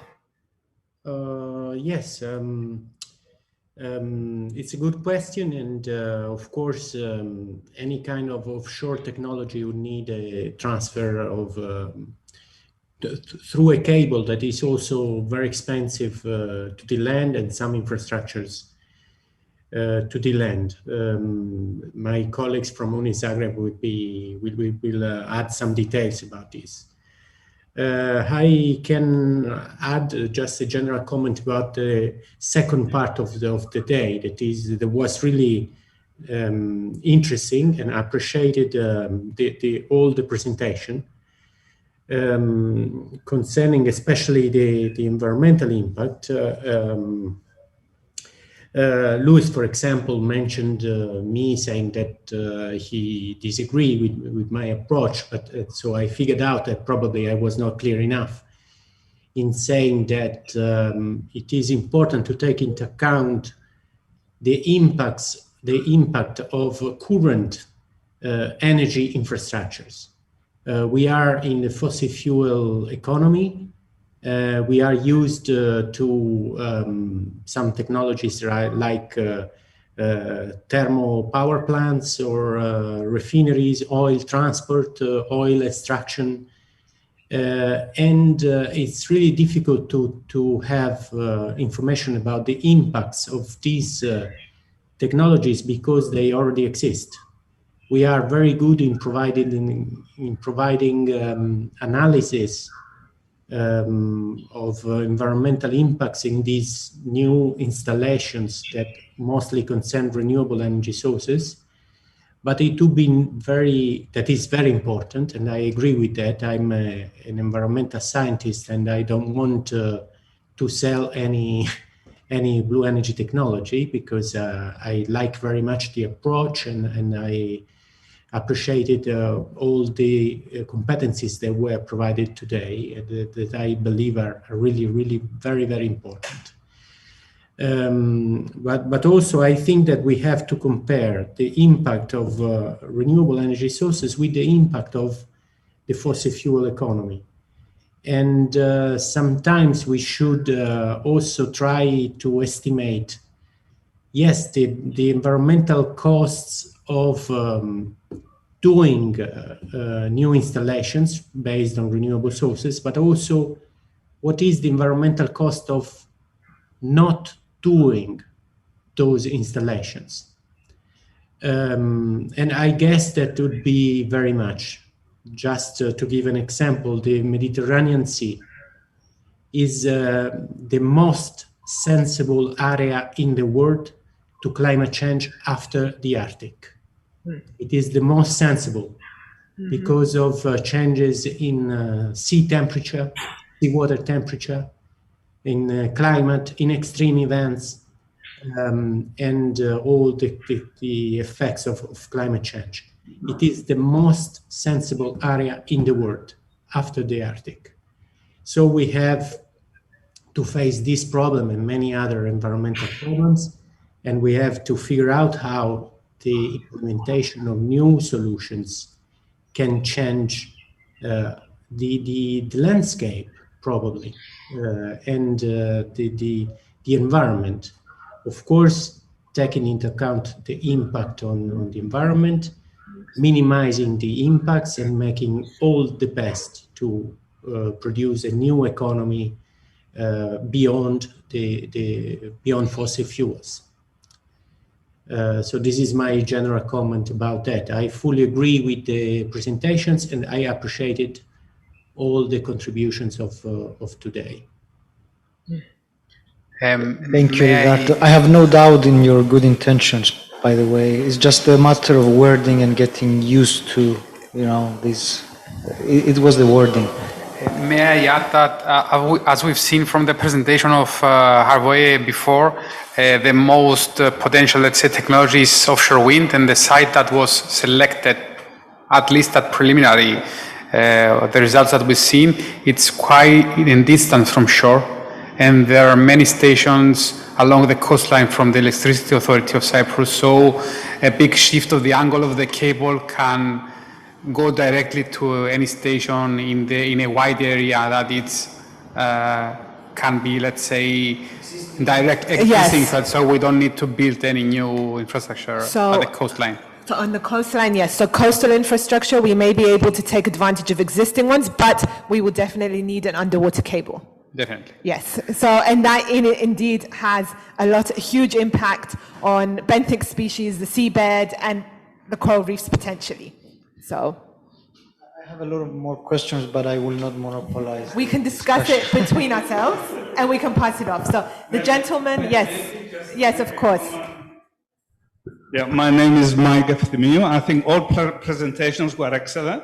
I think sustainable development of tourism aligned with all of the other developments, blue energy, I think is also very important. And on the question of we do, for instance, an offshore wind farm 40 kilometers off the coast. What do you do with that energy, the cost of bringing it to shore? I think one way of thinking, one line of thinking would be to use the energy where you develop it. So you produce it 40 kilometers offshore. How about putting something that is energy intensive there? For instance, doing electrolysis to produce green hydrogen. Yeah. Yes? Yes. And you may think and plan in doing it in the same site or very close to that site. Maybe another option is you desalinate and use, Cyprus often needs a lot of water. Mm-hmm. Maybe doing local desalination, maybe another option. Yes. And I guess perhaps it could also act as an electricity provider for ships if we're going to move towards the decarbonization of shipping as well. Yes, a very interesting point, very interesting point. Before we take any more questions from the audience, because we have quite a few online, I would like to give some of the questions online. I actually have a very interesting one, Louis. I don't know if Dr. Belidis is on, but there is a question here. In an extreme scenario where archaeological findings have been discovered on which slow-growing and sensitive coral species have formed a habitat over them, what is the priority here? To restore the antiquities or to protect the cold water coral reefs? Quite a conundrum. It's not an easy answer, but I think it would depend on what kind of species and how important is the specific wreck. I mean, we already have situations just like the Mazodos wreck, on which I have dived and participated and volunteered in the past, and it is a very important wreck, more than 2,000 years old. There is a huge project running for the past 10 years trying to excavate it, and we have found unique species of corals on it. It's a sensitive matter, but you have to somehow find the middle way. There's no specific answer to that. I'm sure.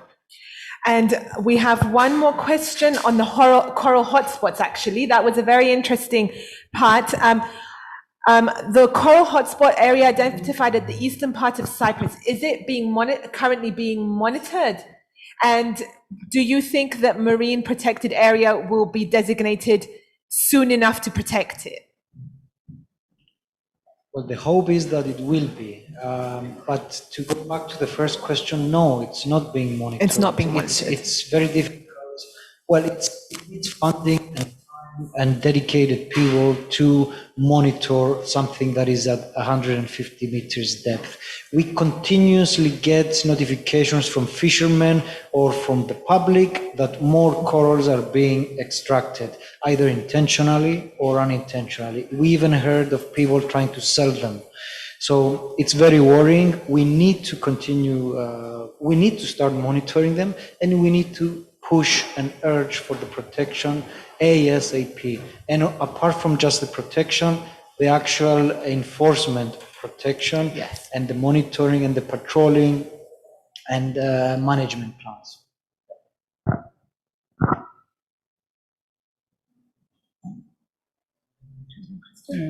Do we have any questions? Okay. I have a question from the audience to Dr. Helico. And the question is quite a provocative one. Do you believe that the Natura 2000 sites, and specifically the areas designated under the Birds Directive, are actually protecting the bird species in there? Or are they just protected areas on paper? Right. I did say it was provocative. No, not at all. It's a very good question. It's not provocative at all. It is absolutely to the point. So designation of the areas is step one in a process. If we stay at step one, then it's a completely hollow exercise without any meaning. In too many areas in Cyprus, not all areas, we haven't moved to the essential second step, which is management of those areas. And there are many elements to management, and I don't think now's the time and place to go into all the detail. But step one is proper assessment of any proposed projects within or near the areas, any projects that might affect the areas. And the examples of us here in Cyprus, not only in Cyprus, of course, of having got that wrong are far too numerous. Which links in with what was being discussed before about assessments and that, and what Ricardo was saying. It's different when it comes to Natura 2000 sites, Ricardo. Natura 2000 sites, there's a legal element to this, and there's also an ecological element to this. No one's suggesting that the EU nature directives are perfect in terms of identifying which areas should be protected, but they're certainly the best instrument we have, and the only instrument we have that actually has teeth, that actually has any kind of legal standing. So it is the best tool we have. And when it comes to that, no, we don't look broadly at what's the difference of producing conventionally and what's the difference of renewables. We look at what the impact is on those sites, because they're the absolute crown jewels of biodiversity in the EU. And the key thing here, and I think what I wanted to end on, is that if we do this in the right order, and in this situation it's still not too late, then actually it benefits everyone, because it means that those who want to develop renewables at sea, and I'd be the first, and BirdLife Cyprus will be the first to welcome that, because we recognize the critical importance of dealing with climate change, while not forgetting the critical importance of the biodiversity crisis. Yeah. So we'd be the first to welcome that if it was done in the right way, and the order is important. Let's identify the sites. Let's pull together all the information that exists and doesn't exist. Let's plug those gaps, and let's do it today and tomorrow. Designate, and then, yeah, there is plenty of space for these excellent technologies of renewables. We just need to do it in the right order. Let's not do what we've done on land, which is an absolute hodgepodge. Let's get it right, and it will work for everyone. Yes, thank you very much. Fully agreed, and in line with what we are trying to attempt through this project. There is a question here regarding what we are doing in Cyprus in decarbonization of maritime transport. This is something that will be touched upon tomorrow. So if you join us tomorrow, there will be a presentation on an accelerator that is trying to help in this transition. And we do have a request online related to each blue energy technology and how far from the shore and the depths. I urge you to revisit Federica's presentation, in which she sets out all these details clearly for you to see. If I may add a very quick clarification from Ricardo regarding the the analysis that we has done for the life cycle of the decommissioning, and if decommissioning and recycle was entirely the process that will take place in Cyprus. Was that in the analysis you take into consideration that the whole process of the decommissioning and recycle will take place in Cyprus? When entering these parameters, I mean, in the analysis? Okay, So Ricardo, because we don't have decommissioning and recycling sites in Cyprus, when you include that step in your analysis, is it for us to do it on island or for us to export it? It's a good point, but we didn't achieve such a level of detail. No, it was a general process that we considered. But of course, in case of any specific process, we would do that. So it would be important to take into account the infrastructures in the place and make an assessment specific for that scenario. Okay, thank you. Good point, but not considered in our case.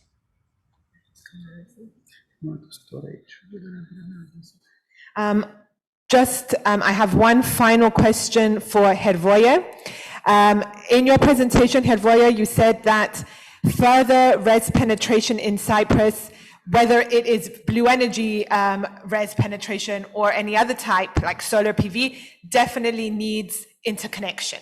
Now, in our presentation yesterday, the Energy Service highlighted that the interconnector is not a government project. So it is a private initiative, so it is a little bit out of their hands.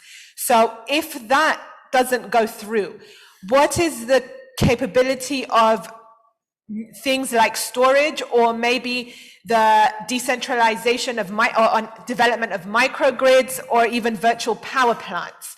Could that also help us in further res penetration?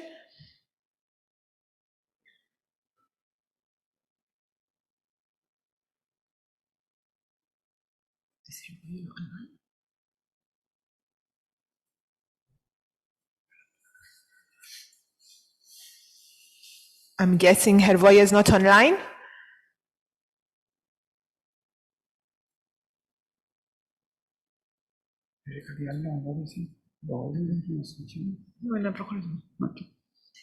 If there are there any questions from our audience? No? Okay then. With that, I think we can conclude day 2 of the Blue Deal Transferring Lab in Cyprus. Thank you very much to all our speakers for taking the time and for our guest speakers in particular. It has been very, very interesting, and there is a lot of data that we will be following up with everyone so that we can update our work and make sure that we promote things in a holistic and environmentally friendly manner. Thank you very much, everyone. Apologies for the delay, and I wish you have a good day. Bye-bye.